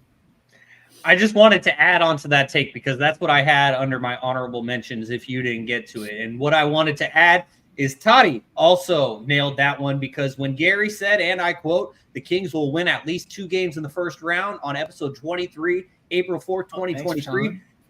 I got you. Toddy said, and I quote, that's easy, winning both games. And so you both were very confident in the Sacramento Kings winning a couple games in the first round. Go ahead and continue, Garry.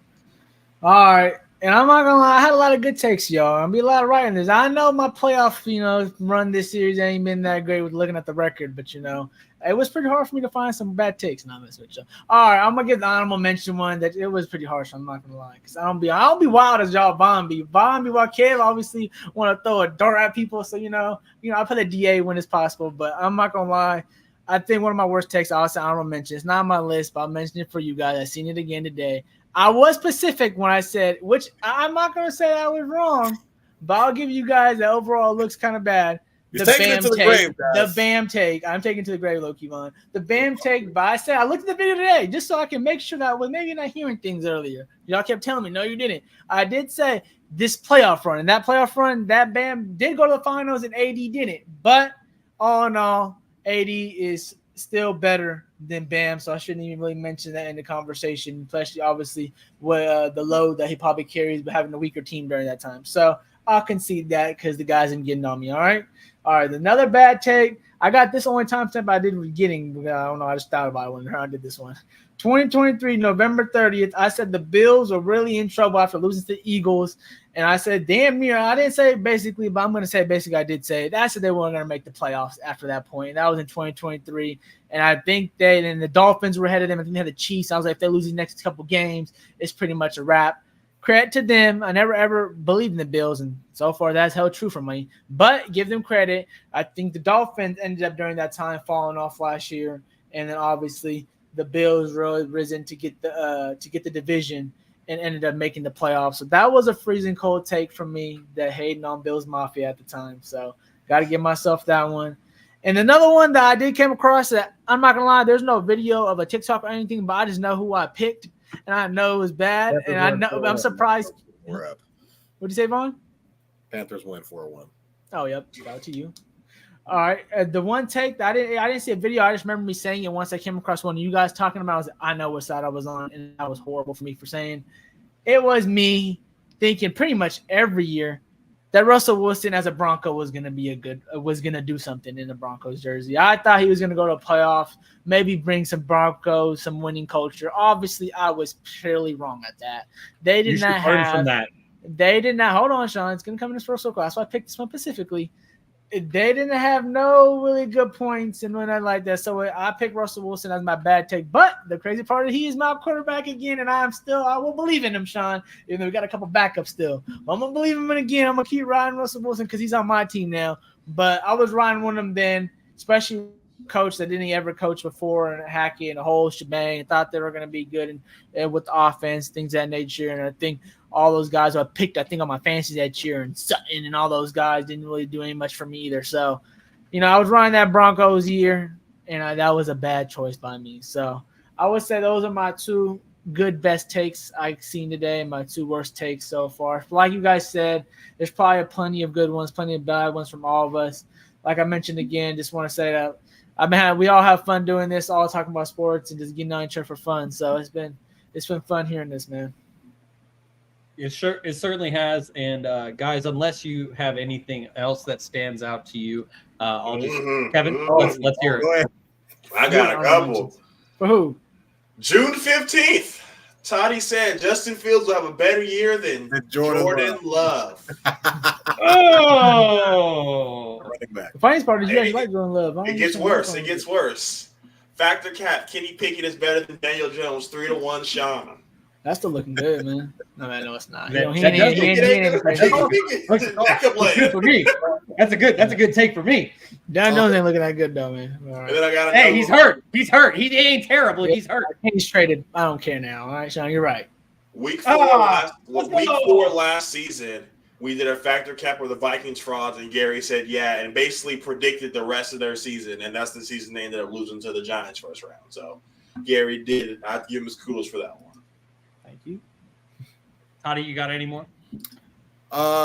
So I have a good one and then I have a bad one. So the good one, the NBA preview show that we did with state champion Alex Dent and also Kevin Dent. One of the breakout teams, stars, players that I had was Paulo Banchero and Franz Wagner, saying that they're going to be those breakout as Alex is joining the show. I did say that Paulo Banchero and Franz Wagner were going to have a breakout season and make the playoffs, and Orlando Magic were the 5th seed this year. So I would definitely like to call that. And then, actually, this one is not for me. This is for my cousin who was in the comments. He mentioned, as Shaun probably pulls it up, said the Raiders were going to win the division. He said that Jimmy G was going to bring some magic to the team. Jimmy G magic. And just definitely could not let that slide when he was in the division with Herbert, although Herbert did get it hurt.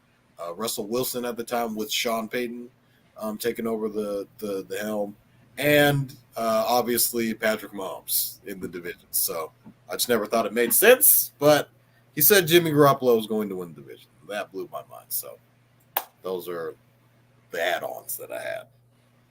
Garry, any honorable mentions for you that you wanted to mention before I get through this? Like I said, I have a lot of great ones, but I actually remember the bad ones for protection. And he's my guy, he's one of my favorite players to watch and stuff like that. You know what I'm saying? But it ain't looking too good so far.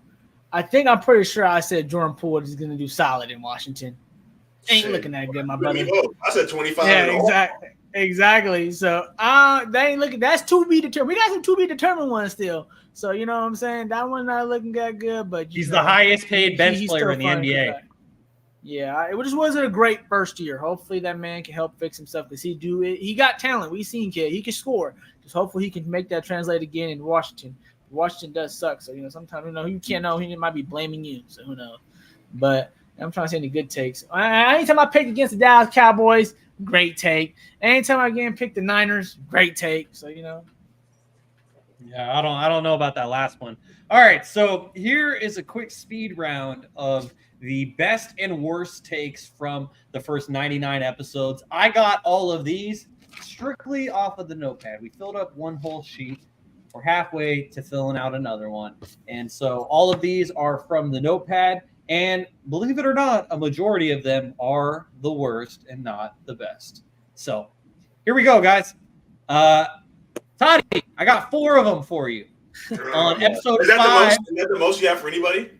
Yes, it is. Okay. All right. Toddy has 4. Kevin has 3. Garry has 2. And Toddy even has a future one, so that's going to be 5. But so for the worst, Jaevon, episode 5, December 13th, 2022, Toddy said Pelicans will finish number 1 in the West. Episode 5, Toddy said New Orleans will finish number 1 in the West. They did get drilled by injury that year, though. Something about Toddy in New Orleans, man. Yeah, he loves him in New Orleans. Loves him to New Orleans. I guess so. And so the next one, episode 17, February 27th, 2023. Toddy said the Nuggets are going to the West semis and will lose. He was a year ahead of schedule because they went on to win the championship, but they did win the semis or lose in the semis this year. On episode 26, April 24th, 2023, Toddy said the Jets are a lock to win the AFC East. Aaron Rodgers' Achilles said otherwise. I did say they were going to do good too, but they were Aaron Rodgers, so that's not his fault. I don't blame you on that one, Pond. Don't worry about that one. I said that the 49ers would beat the Jets in the Super Bowl. And so, I was right there with him on the Jets bandwagon.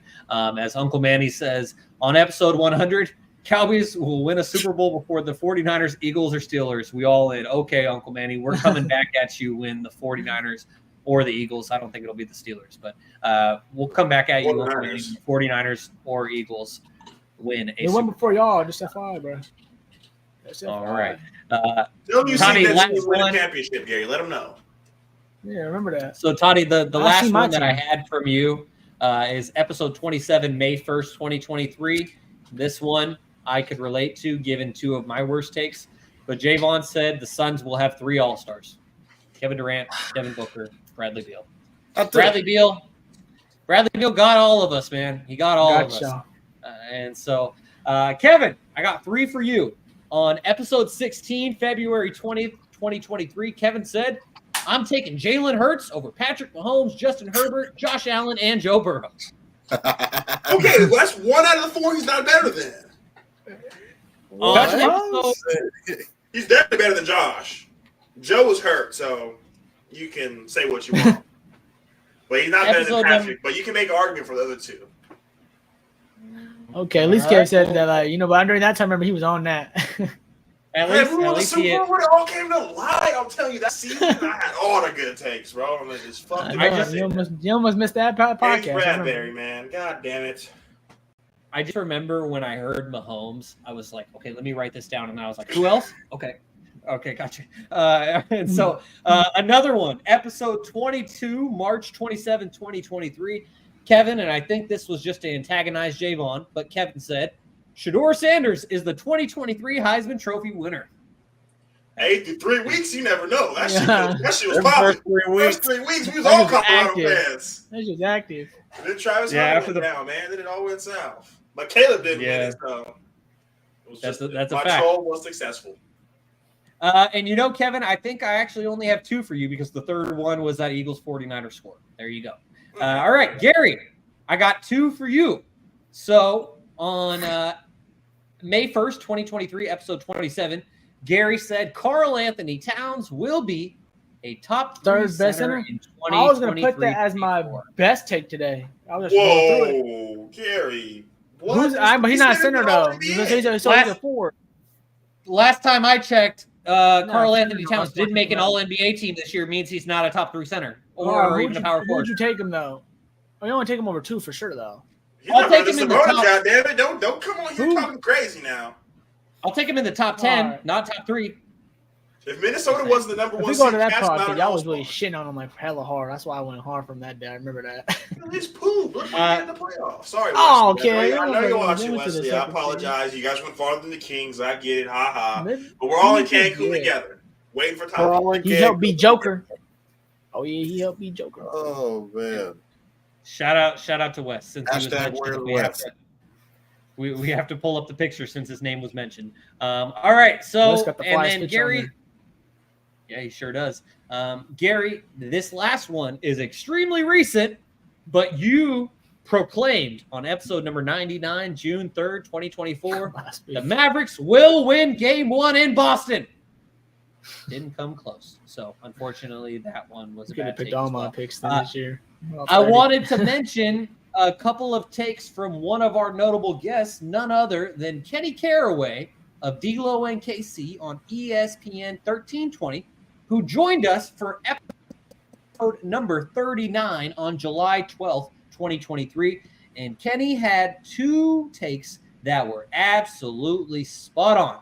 As he said, first, the 49ers will definitely have a better record than the Eagles in 2023. And he even said they would go 14-3. They didn't quite go 14-3, but they certainly did have a better record than the Eagles. And so Kenny hit on that one. And then the other one that he hit on is he said the Niners will have the number 1 seed in the NFC. So Kenny came on 1 episode, and he nailed a couple of takes. We got Kevin takes. takes. Kevin, you have a rebuttal? I got one more. Emilio came on the podcast one time, and he painted out a yellow brick road to the Kingston finals, bro. He was like, we're going to beat them. We're going to beat them. We're going to beat them. I don't know if we're going to win the finals, but we're going to get there. And I was all for it. I was like, you know what? This man's preaching. I remember that like man's preaching. I was like, hell yeah. Shout out to my friend Emiliano Lara, who absolutely gave us all hope. And, man, that was stripped away real quickly by Steph Curry, who was hooping at Lifetime Fitness in Folsom this past weekend. So there you go. I guess that's the key to success. So I mentioned Kenny Caraway's 2 golden takes, and we got 1 future take that I can confidently tell you guys I think is going to be freezing cold. This one is from Toddy, and it was on episode 69, February 20. Yeah, this is a pending take. And so episode 69, December 23rd, 2023, Toddy said, and for those of you who may not like explicit language, earmuffs, or skip ahead 15 seconds, Toddy said, fuck you guys. Caleb Love going first round in the NBA draft. I think we can confidently say that's not going to happen. But maybe in the Chinese draft, Kevin, in the Chinese draft, perhaps. Yeah, no, China told him to go back to school. Let the Kings take him, trade up for him, and get Caleb. Oh my God, that would be absolutely nuts. Caleb Love signs as a free agent, an undrafted free agent to the Kings. That would be absolutely nuts. So that is our. Go ahead, Toddy. Another pending take. Caleb Love's being a top 15 quarterback is in play, ladies and gentlemen. That is. It is. I was thinking about that one for you. We made this was like last summer. We had Soph make shout out to Soph. She made a graphic, and it was very graphical. Listed all the people on there. We were like, Caleb, very graphical. That guy. There's no way he can't be top 15, right? I think some of the people on the list aren't even starting quarterbacks right now, if I'm not mistaken. But I'm ready. I'm ready for that take to come to fruition. Week 1, we got I got a pending bet with that week 1. Bears versus Titans. Titans are traveling to Chicago week 1. Bet a good chunk of change on that game too. So we'll be waiting to see that game. But yeah, I think Caleb Williams is a top 15 quarterback right now. Hasn't even played it down yet. So Caleb raised his hand, so must have something to say. This is a group celebration. We all said on July 5th, this was going to be the year Lamar Jackson passed Josh Allen, and we all hit that on the head. Woo! A lot of dissonant, but we all got one right together. That's a great Stats Over Politics day. We all said that this was going to be the year he surpasses them. We were unified. We were absolutely unified on that one. Unless you guys have, I know, right? Truly. And so unless you guys have anything else you'd like to add from the first 99 episodes of Takes, it's now time to move on, Kevin, to our favorite recurring segment, and that is Fact or Cap. Before we get into it, Shaun, when I was going through Fact or Caps and we used to have music, I was like, damn, we really started this for a while. We've been doing this for a minute. Fact or Cap used to have music and everything, and then we got the copyright, and now it's just Kevin speaking. So we have to. TikTok was hating on us, man. Yeah, TikTok was not having it. So, Toddy, you mentioned this man earlier, so I'm going to swing it to you first. Fact or Cap, Jaylen Brown will win NBA Finals MVP this year. I mean, it's possible. I feel like now we Fact or Cap, not it's possible. Jason Tatum is currently favored to the Finals MVP. Jason Tatum, yes, the guy that didn't score the ball well in the first 2 games. I'll say this is a Cap. I think JT could still find a way to win it, just because it's all-around play. I get the first 2 games he hasn't scored the ball well. It could be having your triple-double. could be. I really don't care who wins, but I'm a gambling man, and Vegas is telling me that Jason Tatum is still probably going to win it somehow, some way. But if Jaylen Brown wins, I'm all for it. Hell, he won the Larry Bird Award, and then he wins Finals MVP. He's got a nice trophy case, and then he wins the NBA championship. So I'm going to say Cap right now, just because I think JT can still definitely win it based off his play in the first 2 games and what he's projected to do in games 3 and 4. So I'll say it's Cap. I think that Jaylen Brown won't win it, but if he does, I'm in the background celebrating with him. So I'm in the locker room popping champagne with my snow goggles. I'm doing it all. So I'm not opposed to this happening, but I'll say this is Cap. All right, Gary, I'm going to swing it to you next. Factor Cap. Jaylen Brown will win NBA Finals MVP this year. Obviously, technically, it should be Cap because I still got the Mavs and the Celtics winning. No, the Mavs and Luka winning. But just, I guess we'll just fall into this trap real quick for you, Kev. I'm going to say fact. Jaylen Brown's going to win NBA Finals MVP because if he just plays the same way the whole way, he should get it because then it'll be like that, basically like that year like KD and Curry were kind of fighting for it, and then I think Curry had like one bad game, and so then they gave KD. So even if Tatum ends up doing great rest of the way, if Jaylen Brown does great rest of the way, obviously the tip of the cap probably gonna have to go to Jaylen Brown, and so but. Hey man, I'm not gonna lie, their team anyone can win it. I can see Holiday winning. I can see even Porzingis winning if he comes back next 2 games. You never know. Derek White can probably win it too. I don't know. Their team, like we mentioned earlier, has a lot of great pieces. So I think this is. But I'm gonna go with fact of who I would probably bet on so far after 2 games. If the Celtics win the championship, I'd put my money on Jaylen Brown winning the NBA Finals MVP. But too bad it ain't happening. All right, Shaun, I'm going to swing it to you next. Factor Cap. Jaylen Brown will win NBA Finals MVP this year. This is a fact, and the reason why isn't just because of Jaylen Brown's scoring so far. He's had 22 and he's had 21, and that doesn't look very impressive, but it's obviously been in wins. But the important thing to me is the efficiency, because if you look at last night, he goes 8 of 15 from the field to score those 21 points. He also had 7 assists and 4 rebounds. No big deal. Obviously, Drew Holiday was the star of Sunday night's show. You look at game 1, Jaylen Brown scored 22 points on 7 of 12 from the field, 6 rebounds, 2 assists. And so the overall point is that his efficiency is there. He's averaging some of the highest points on the team, if not the highest, because Jason Tatum's obviously not there right now. And I don't think that we can count on Drew Holiday to score 26 points over the next 2, 3, however many games is left. And so if/when the Celtics win the NBA championship like Toddy and I predicted, no matter in how many games, then I think that they ultimately give it to not only the highest scorer, but the most efficient. And through 2 games, that is Jaylen Brown. And so I say this is a fact. Jaylen Brown will win NBA Finals MVP this year, and that will have a hit to Jason Tatum's legacy. I'm happy you teed that up for me. Factor Cap. Jaylen Brown will win NBA Finals MVP this year. This is a fact.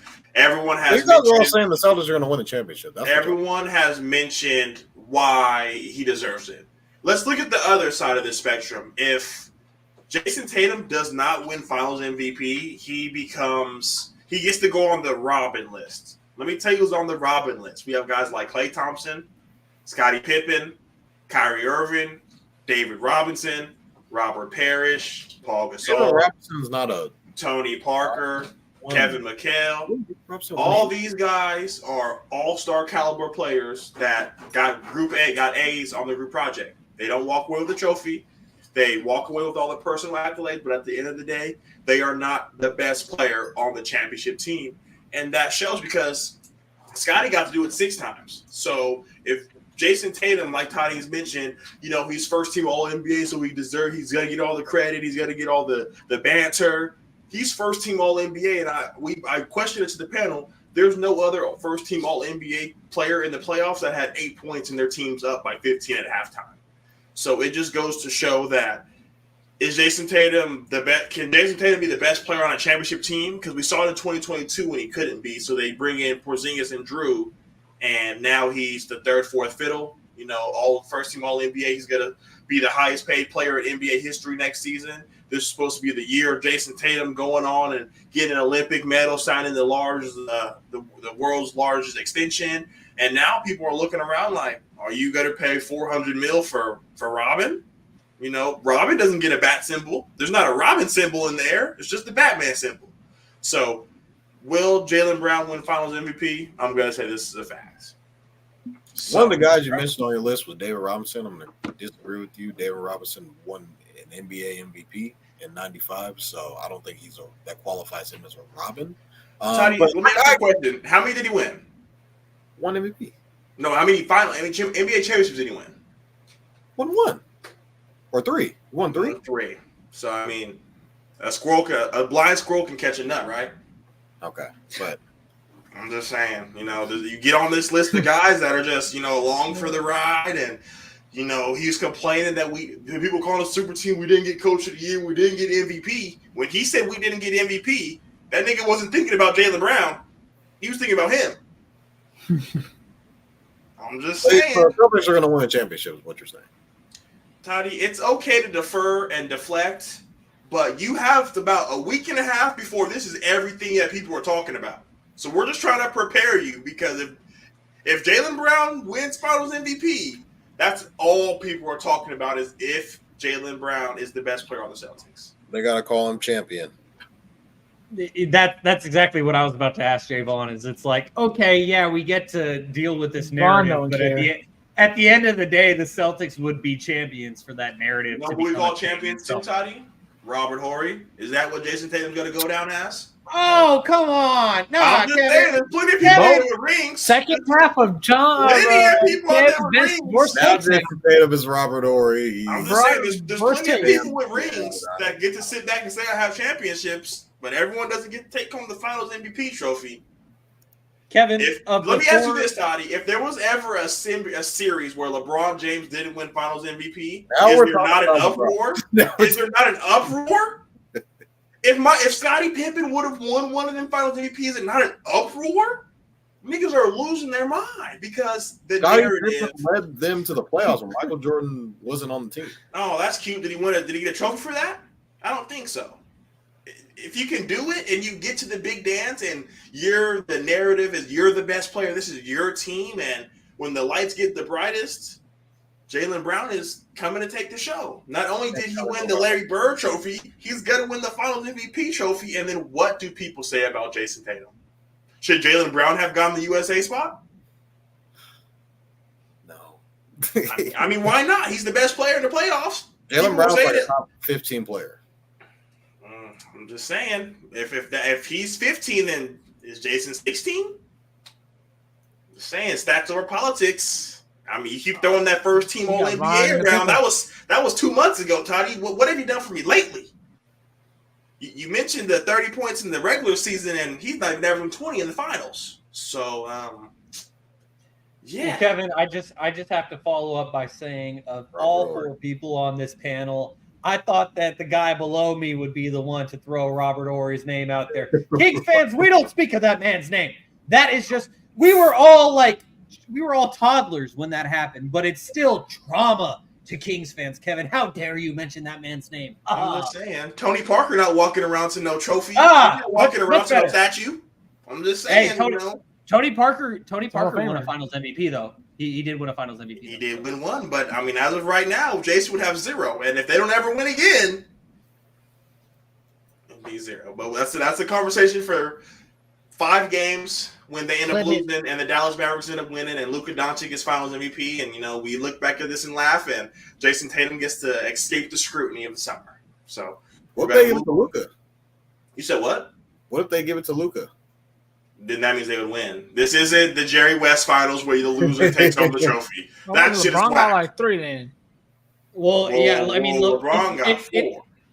I'm saying LeBron would have more because if that was the case. Oh, if that was the case? Oh, yeah. Oh, he gets locked down, averaging 30 with a triple double. We're bringing up LeBron, guys. Give If me a LeBron, but also like if LeBron didn't win it in 2015, then no losing player will ever win it again. Like I know Jerry West was mentioned, but if LeBron didn't win it in 2015, when I think the votes were like 5-4, Iguodala and LeBron after LeBron was just like lost 36 in that finals. with no He Kyrie, carried that no team. Kevin Love, no That nothing. was nuts. So, George Hill. Dellavedova on so IV. all Like Jordan implications Clarkson. would, the implications would basically just indicate that if you have a Larry player Nance. MVP, you likely have their team winning the championship because the days of Jerry West are long gone. But Kevin, we got one other factor cap question before we get to some quick takes, so let's hear it.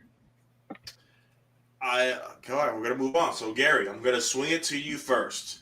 Factor cap. Eli Manning had a better career than Aaron Rodgers. I'm gonna spare you guys the numbers because they're real hit or miss. So let's get down to the nitty gritty. Let's get down to the accolades. So we have Aaron Rodgers, 4 MVPs, 5 All Pros, 10 Pro Bowls. You have Eli Manning, 0 MVPs, 0 All Pros, 4 Pro Bowls, 2 NFL championships. So I'm gonna ask you. Factor cap. Eli Manning had a better career than Aaron Rodgers. This is gonna discredit our. This is fucking up our show, Kev. This is cap like a motherfucker. Oh my god, Eli Manning. He's great all in all. Great on TV. Part of the Manning family, which is one of the honorable families in sports history, to be honest with you, in terms of what they've done in the family and how much respect and admiration they deserve and love they should deserve. I love the Manning cast, and yeah, Eli Manning was great and all. Won 2 Super Bowls, beat the GOAT twice, which were great 2 years, but for what I said, literally 2 years. Aaron Rodgers had overall better career. You can go from stats, you can go from eye test, you can go from any which way you want it, from raising the level of talent on his team to obviously the MVPs, considered multiple years as the best player in the NFL, which we can't really say about Eli Manning probably any of his years. He's not even, not to be even not disrespectful, but obviously we know he's not even better than his own brother in that, you know what I'm saying? I consider Aaron Rodgers probably better than Peyton Manning, maybe neck and neck, probably all in all. So Aaron Rodgers was kind of before, as we know, the Patrick Mahomes, the guy that we see that was most talented. I know this last few years hasn't been the best in terms of winning, but overall, if you look at his career, his team's always been the playoff pictures, been in the hunt, knocked on the door and won it one time only. And so that's probably the only thing that maybe people would stir maybe towards a little bit Eli Manning because of the 2-1 on the ring situation. But at the end of the day, when you really know, when you're talking about football and you're talking about being consistent every day for years, that matters too. And obviously, you probably the numbers I'm assuming is probably out the water too with Aaron Rodgers. I'm assuming with TD to turnover ratio, all in all, like all that stuff he probably mentioned is probably leaning towards heavily towards Aaron Rodgers. So yeah, I got Aaron Rodgers. It's a cap for sure, but that's not knocking Eli Manning. He's a great player in himself, and obviously is a Hall of Famer too. So we're talking about 2 Hall of Famers here that we're just nitpicking here, but I would easily prefer Aaron Rodgers as my quarterback, even though that would come with only 1 ring compared to 2, realistically. But I would still do that just because overall greatness and having my team in the hunt every year. There's years that Eli Manning was on the Giants. They were 8-8. They didn't have no chance. They were doing nothing. So. And, yeah, when you have Aaron Rodgers, you always felt like you had a chance no matter what the situation. So, I got Aaron Rodgers for sure. All right, Shaun, I'm going to swing to you next. Factor cap. Eli Manning had a better career than Aaron Rodgers. So with this being the 100th episode, I think it's pretty monumental that we have probably the biggest cap that I have ever seen, ever. This is definitely cap. Kevin already listed all of the accomplishments on both guys' resumes. But since he already mentioned that, I will follow up on something that Garry said. When it comes to each player's Hall of Fame ballot, Eli Manning is debatable, in my opinion. He is a Hall of Famer, but he's debatable. There is absolutely no debate when it comes to Aaron Rodgers. Like, Aaron Rodgers is a first ballot Hall of Famer. Retire right now. MVP. Yeah, he could retire right now. He's a 4-time MVP. He won 1 Super Bowl. So to me, this is not a question. Sport that's Tardo in a Super Bowl. Yeah, so to me, this is not a question, Garry. I do say that this is cap. This isn't just cap. Like, this is, as I said, the biggest cap of all time. Yeah. All right, Toddy. We have two caps. I'm going to bring it to you next. Factor cap. Eli Manning had a better career than Aaron Rodgers. Kev he does these things where he likes to, he does the word play. He likes to say better career, not is he better than Aaron Rodgers. He likes to word things to his and bend things to his will a lot. Obviously, Eli Manning has the 2 championships, but that was over Tom Brady. And Tom Brady has 7 Super Bowls. So if Eli Manning didn't exist, Tom Brady would probably have 9 Super Bowls. Which is ridiculous. But this is a cap for me. Aaron Rodgers, multiple all NFL or all pro, multiple time Pro Bowler, multiple time MVP, and a Super Bowl champion. I mean, Eli Manning, Kevin already mentioned, has 0 all pros. I think he has a 500 record as well, which is kind of like it's not the greatest. So Eli Manning, although he got hot in the playoffs a couple of times and beat Brady twice, which is pretty insane. I still don't think he had the better career than Aaron Rodgers. I think it's not really close, although he does have the 2 rings over Aaron Rodgers, which a lot of people are going to point to. But Aaron Rodgers is definitely the better player. As Shaun already mentioned, he's in multiple-time All-Pro, and he's a first-ballot Hall of Famer. I think Eli Manning gets in, but it's a little bit like, how good was Eli Manning? There's a bunch of quarterbacks like Dan Marino who had, set multiple records in the NFL and never actually won the big game in a Super Bowl. So factor cap is Eli Manning have a better career than Aaron Rodgers. I'm going to say that this is a cap. Factor cap. Eli Manning had a better career than Aaron Rodgers. I'm going to have to say this is a fact. Like Toddy mentioned, I did not ask you who was the better player. I asked you who had the better career. 5 minutes ago, Toddy said, who cares? As long as you get a championship, no one cares. That's all that matters, right, Toddy? That's all you said was all thing that matters is championships. And Aaron Rodgers, head-to-head with Tom Brady, in the 5 games they played, he's only beat him twice. Eli's done that in the Super Bowl. Like Toddy mentioned, Tom Brady has played in 7 Super Bowls. Well, he has 7 rings. He's played in 10 Super Bowls. If there is no Eli Manning, if there's no David Tyree helmet catch, 9 fingers. Even Patrick Mahomes couldn't beat him in the Super Bowl, but Eli Manning did it twice. Hey, man. Eli didn't show up to the roast because he said, there's nothing else I can do. I've done the roasting. I beat him twice.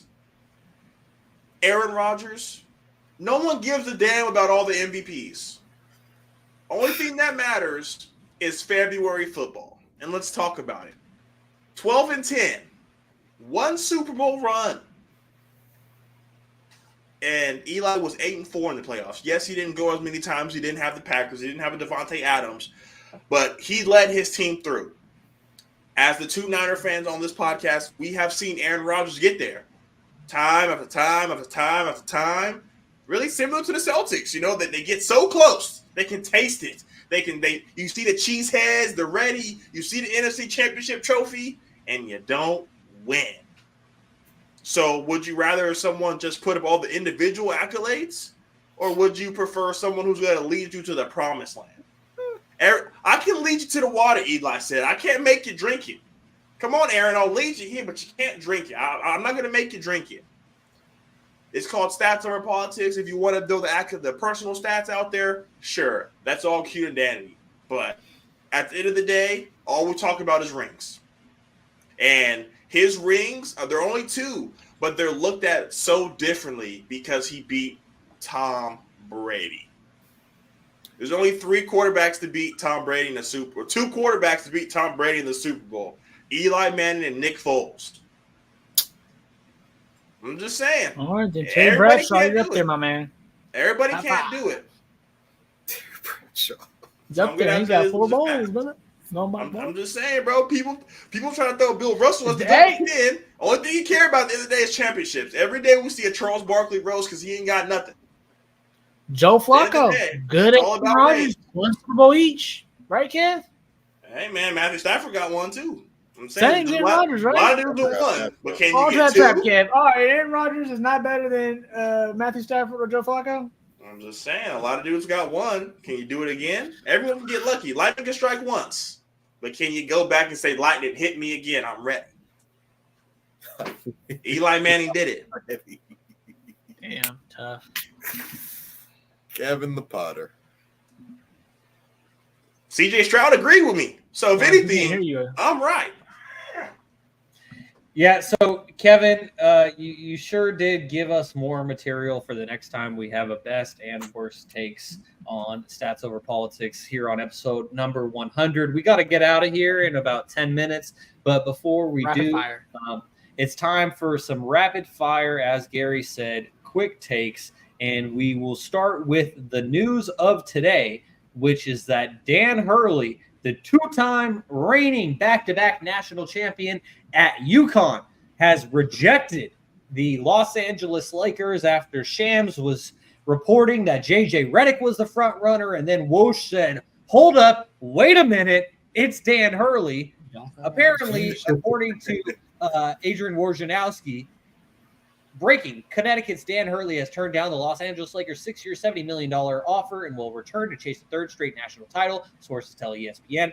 LA would have made him one of NBA's 6 highest paid coaches. So, Kevin, what was your reaction to LeBron not finding a new coach yet? LeBron. It hurt me, man. This was the guy that was going to come in, build a foundation. Well, this was hold going to on. be the Lakers coach for the next couple of years. LeBron is a free agent. I'm just gonna say that LeBron. We got a couple weeks. We need some content for later, Ron. Hold on now. LeBron is not Okay, sorry. The Lakers not getting their new coach, Kevin. There we go.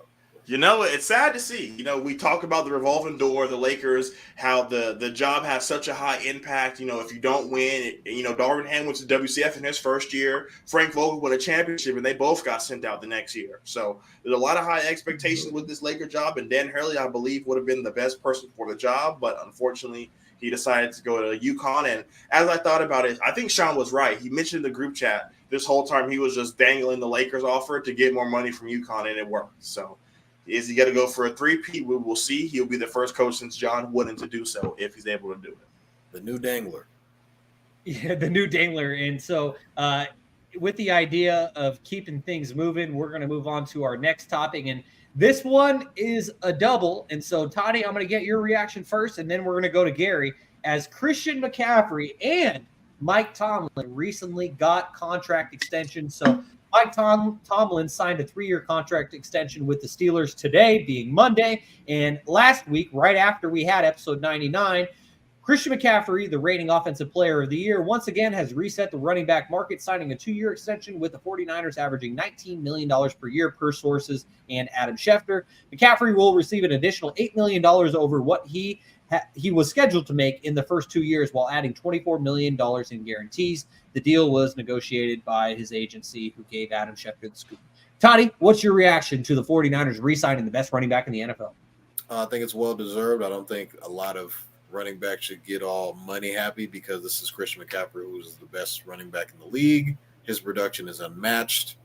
He had like 80 catches last year as a running back. 80 catches as a running back. 80.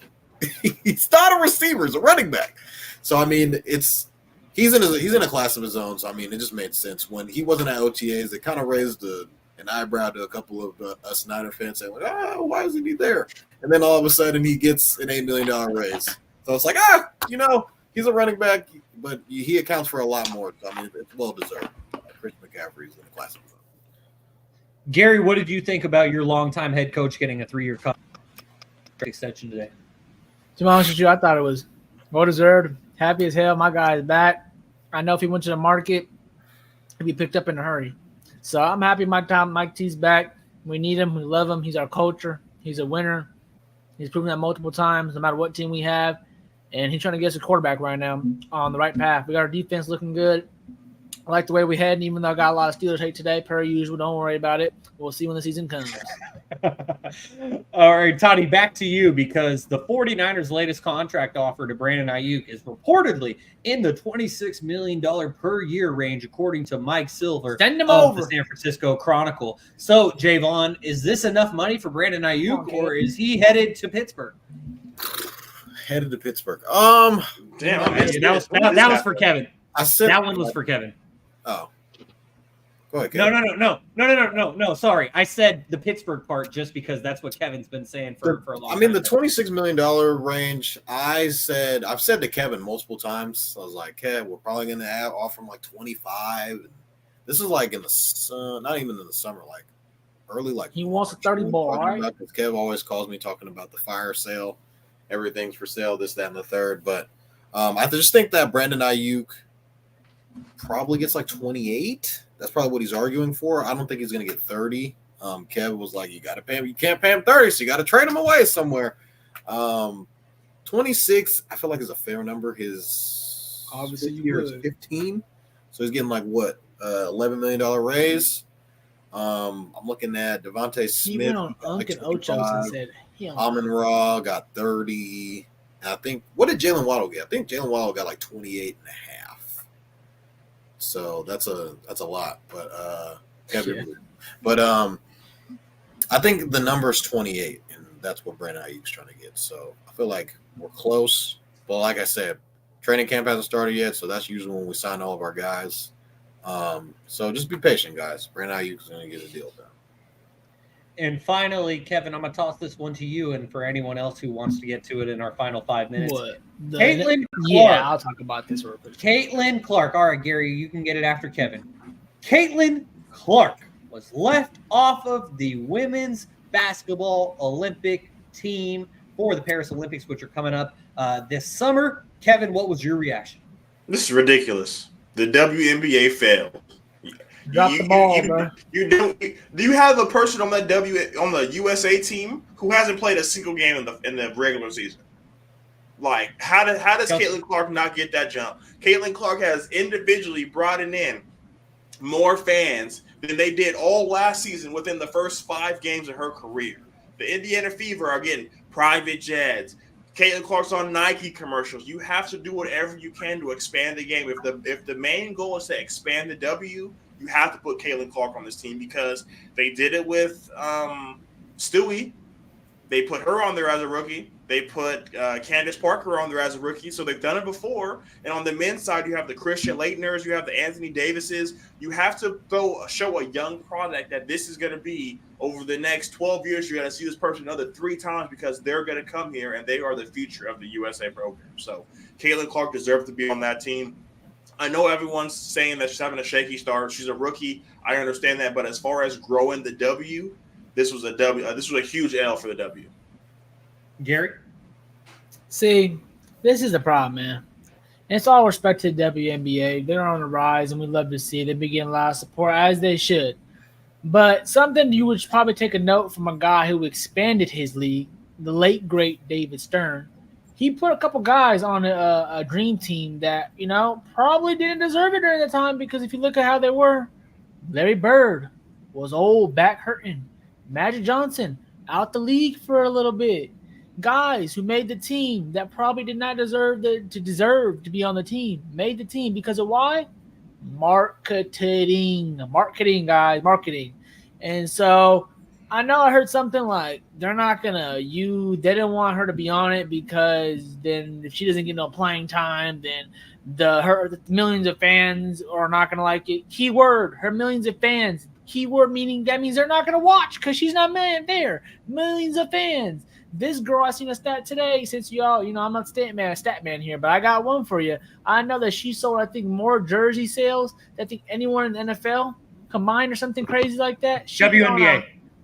In the WNBA, I think something about the NFL too, Shaun, more than the Cowboys, something like that. More jerseys than the Cowboys, something like that. Something along the line where she beat an NFL team. And we know how dominant NFL teams are, especially in America. And so the NBA already being a global game, we all know how everyone across the world loves our game, loves the NBA, not our game, loves the NBA game so much already when you go to the different countries. That's why you see these guys go on these on the summer, go on these tours of China and all these different countries, Australia. There's so many different countries to go to because they have fan bases there. And so I don't know, you can do the whole deserving not thing. All I know is she's a name in this thing. She deserved to be on it just for the pure fact to help the women's game grow. I know there's 12 spots, and to be also honest, I think the 3 players should have been on the team, Shaun. They should have moved the list to 12, so we got 3 honorary players that we need in this year's Olympics team. It's going to be 15, and it should have been Angel Reese added, who is also a big name, and also I'm forgetting her name, Shaun. She got picked to the Cameron Brink. Cameron Brink. There you go, to the Sparks. Look at you, And- go, Kev. Yeah, thank you. Thanks, Kev. Cameron Brink, who's also watching the Paul George podcast. Lovely lady. Love to hear her speak too. Really cool girl. Family, I think, worked for Nike all her life. So, which is so cool. And she knows Curry. So, she doesn't just know. No, That's no, Cam right she's there. But they locked in. Exactly. They're granddaughter or something. God brother. Exactly. So that, all in all, those three players should probably add to the team. It's just sad to see because I don't know how they want to take. I don't know any which way I think she would have been positive. If you want to say and I don't know if y'all know. We all know actually. I don't know. It depends. I think they win every single. I don't think they never lost, but one time ever. They dominate each team they play by like 20, so 30, even more probably. So 7 in a row. 7 in a row, and I'm pretty sure the average margin of victory is probably 30 plus. I bet 20 plus, something like that, ridiculous. So her saying that she's not going to get minutes, she's going to get minutes in crunch time. If she hits 4-3, people are going to go crazy. It's just a big ball drop on the WNBA side. I feel like just marketing wise, you got to know sometimes when to balance those things. And I know everyone's on who deserves it, who's not. It's just, let's just say she deserves it for being what she did already on the college level. She deserves it, and also I feel like it would have been a bonding moment because I feel like she's getting a lot of hate from the OGs, and I don't know, maybe that's just a narrative they're pushing, but it feels like she's getting a little hate, which is more of maybe just her people are saying that she needs to earn it, which she hasn't said she's not going to earn it, and she said that I know she said the PR thing, but I guess someone revealed that she said this is the worst thing they could have done. She got some motivational key, which she probably has so many already. So I just feel like just to grow the game, simple as that, would have been just fantastic. Simple as that. I know maybe you would have been take a player off or something like that deserved it, which I wouldn't want. But at the same time, like I just mentioned, some things you just got to do when this is not the same thing. But when Linsanity's going crazy, you push in Linsanity. When things are hot, you got to push it. You only can strike sometimes, man. The iron's not always hot. When it's hot, you got to strike. That's what they did with MJ. He was hot. Everyone knew he's hot. Took him to the Olympic team, made him that man, start making commercials, and the rest is history, as we know, of what he is today. So, obviously, you have to prove that on the court as well, which is to be determined from Caitlin Clark. But all in all, if you really want to grow the game and get some money in this sport and get eyes and, break that first level, we can talk about earning a spot once you're an established team like NBA makes sense. But this is the first time we talk about cuts in the Olympics for the girls team because of who? Caitlin Clark. That's the reason we only talk about this too. So all in all, man, it was just kind of ridiculous. So, I mean, oh well, I guess. Oh well.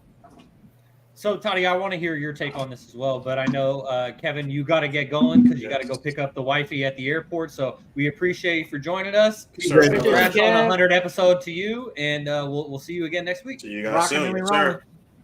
All right. So, Toddy, what's your take on this Caitlin Clark situation? I'll close us out and get us out of here.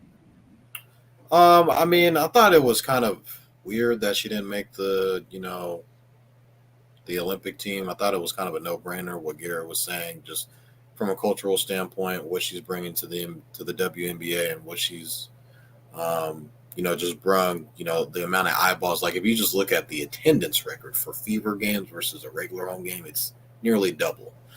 Like Garry already mentioned, like the jersey sales have been up for her.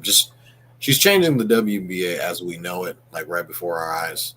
A lot more eyeballs are you're kind of just scratching your head a little bit, wondering why Caitlin didn't make it. So I thought it was kind of strange that she didn't make it. I don't think it's from a talent standpoint. I think she can definitely compete with the best of them, talent-wise in the WNBA. So yeah, kind of a head scratcher a little bit. So kind of wondering what more would she have to prove to be on one of these teams. So yeah, very head scratching for me, wondering why she was left off the Olympic. And I kind of saw a quote that she had. She was like, just gives her a little bit more motivation. So did they wake up a monster in Caitlin Clark? I'm not sure, but their team's not good right now. The team's still not good, but she's been playing better as of lately. So long season for them, so it's going to be up and down. So very head scratching reason, wondering why she wasn't able to be on the team. And as Toddy shared there, Indiana Fever head coach Chrissy Sines, she shared a personal text message that Caitlin sent to her immediately after the 12-woman roster was revealed. And Caitlin basically just said that they woke a monster. I believe her 100%. But Kevin, I know that you're on your way to pick up your wife from the airport, but do me a favor, clip this, because Team USA made the right decision not including Caitlin Clark on Team USA. And here's why. I heard names like Brianna Stewart, Candace Parker were mentioned. You even look at some other players like a Diana Taurasi or a Sylvia Fowles, multi-time gold medal winners. Those 4 players all made the women's Olympic team fresh out of college.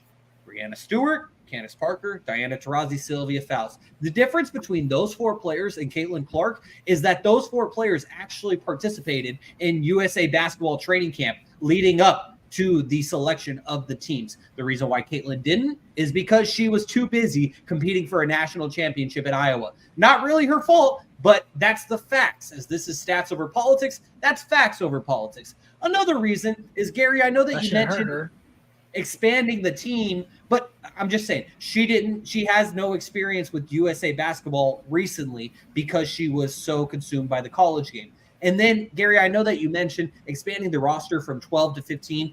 That's a great idea for the future, but it's not the reality of right now. And so you look at the roster right now, and they have 4 first-time Olympians. I'm not even going to name off everyone else, the other 8 players, but if you look at the 4 first-time Olympians, you have Kalia Copper, 2021 finals. Greatness, finals MVP in 2021 for Kalia Copper on the Chicago Sky. She's now on the Phoenix Mercury.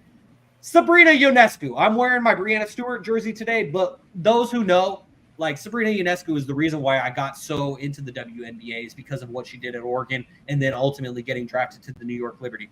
Kelsey Plum, another first-time All-Star. Alyssa Thomas, top 3 MVP candidate last year. She is a Olympic selection. So the name that I've heard the most is Chelsea Gray. None other than Chelsea Gray from Stockton, California, St. Mary's High School. I'm shaking around her bobblehead. Shout out to Kevin John of ABC 10 who gave this to me. I appreciate him so much. But the reason why Chelsea Gray has been mentioned, even though she was an Olympic gold medalist in 2021, is because she has yet to play this season. They would not have made that selection if they didn't expect for Chelsea Gray to play in these Olympics. And if she doesn't play, guess who the number 1 replacement is? Caitlin Clark. The number 1 replacement among big women, Brianna Jones of the Connecticut Sun. Gino Auriemma is the coach. I don't know if that's the guy. Cut his ass. Okay. But anyways, the overall point is, Shaun, you make a good argument. I thought she was gonna make a better one. I was waiting for what? Did she? I understand. Why did she shouldn't have made it? Gary, Caitlin Clark was not even the biggest snub of this Olympic dude. Team. Only reason people are fucking watching it, it's on ESPN. Sorry for my language, and y'all even getting charged fucking flights, getting anything, bro. Getting anything, bro. You be taking buses still if we're around for her. Not to be mean. It's all love. We love this game. It's factual. You be walking. They would be on commercial flights like they were for decades. But I understand. It's gonna be a rough I flight. understand the point. I understand the point of private flights. But here's the thing. It ain't just that. You should bring in eyes. But what you guys are failing to understand is the fact that the rest of the world is getting better. Like Belgium, when Team USA played Belgium a couple months ago, it took a Brianna Stewart game winner, Gary. They hit a game winner against Belgium. Belgium. You think she's gonna be? You think Caitlin Clark's gonna be a liability?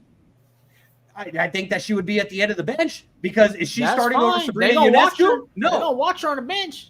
But the point is that if she's on the bench, then everyone's gonna say, "Why isn't Caitlin Clark playing?" The only reason why I'm watching, that's all good. But at least they're talking about it. They ain't gonna watch it now because they ain't gonna watch because she ain't even there. Today, not gonna even watch. At least you got someone talking. Gary has a point. Gary has a point. Maybe I'm on an island by myself. Let's say it. Might be screaming at clouds on this one. But most people aren't, though, Shaun. You know that. People are not going to watch that because she's not there. And that's factual. But the thing is that, just to conclude here on episode 100 of Stats Over Politics, is that Caitlin Clark was not even the biggest snub on this Olympic team, because the player who was Arike Ogunbowale from the Dallas Wings. You may remember her from hitting game winners in national championship games and semifinals while she was at Notre Dame. Yeah, she's been in the WNBA now for 6 years. Nobody really gave a shit. Right. But I'm just saying, the thing is that Arike was the biggest snub to me, but it's already come out from Shams that if anyone is off of this women's roster for whatever reason, injuries or what have you, then Caitlin Clark and Brianna Jones of the Connecticut Sun are the number 2 replacements. So it's very likely that Caitlin Clark is on this roster. It's just this was an argument. They better hope some ankle sprain for a little. I don't know, man. Telling you. All right, guys. Well, that does it for episode 100. Any closing thoughts, gentlemen? We in the 3 digits, man. We big timing. Appreciate y'all, man. I keep repeating, talking sports with you guys. We've been climbing slowly. You know what I'm saying? No one here has 1 million followers at the gates. We've been getting out the mud to make it to 100 episodes, being consistent, talking about sports that we love, and shout out to all the people that always support us on a consistent basis. Can't ask for nothing much better. Students of the game, and we keep on pushing. Yep. We got 100 more. We appreciate you guys. We sure do have 100 more. Jaevon, by the time that we hit 100 more, because it took us about a year and a half. Maybe 2. I'll leave that to Jaevon and Sophia. But it took us a year and a half to get to episode 100, Jaevon. How big do you think Mr. Mako will be by the time we get to 200? I mean, he's at least got to be running around at that point. You're going to be spitting the steaks out by 200. I love it. So that's going to do it for episode number 100. Make sure to give us a like on YouTube. It helps us a lot. And if you enjoy the podcast, hit subscribe to get notifications when we go live. You can follow us on Instagram and TikTok at Stats Over Politics and on X at Stats or Politics. See all the great content that Kevin's putting out there. Make sure to subscribe, rate, and review on all podcast platforms. And if you're enjoying the show, give us those 5 stars. We'd really appreciate 100th episode of Stats Over Politics. For my guys, Jaevon Toddy, Kevin Shaun. Dan, and Garry Singh. It's all good. We will catch you next Monday. If necessary, we'll catch you at 8 p.m. following the NBA Finals. But if you think like Toddy does, then we'll see you next 7, Monday, baby. 7 p.m. I say Celtics in 7. I'm sticking with it. But we'll see you next Monday for episode 101 of Stats Over Politics. Peace.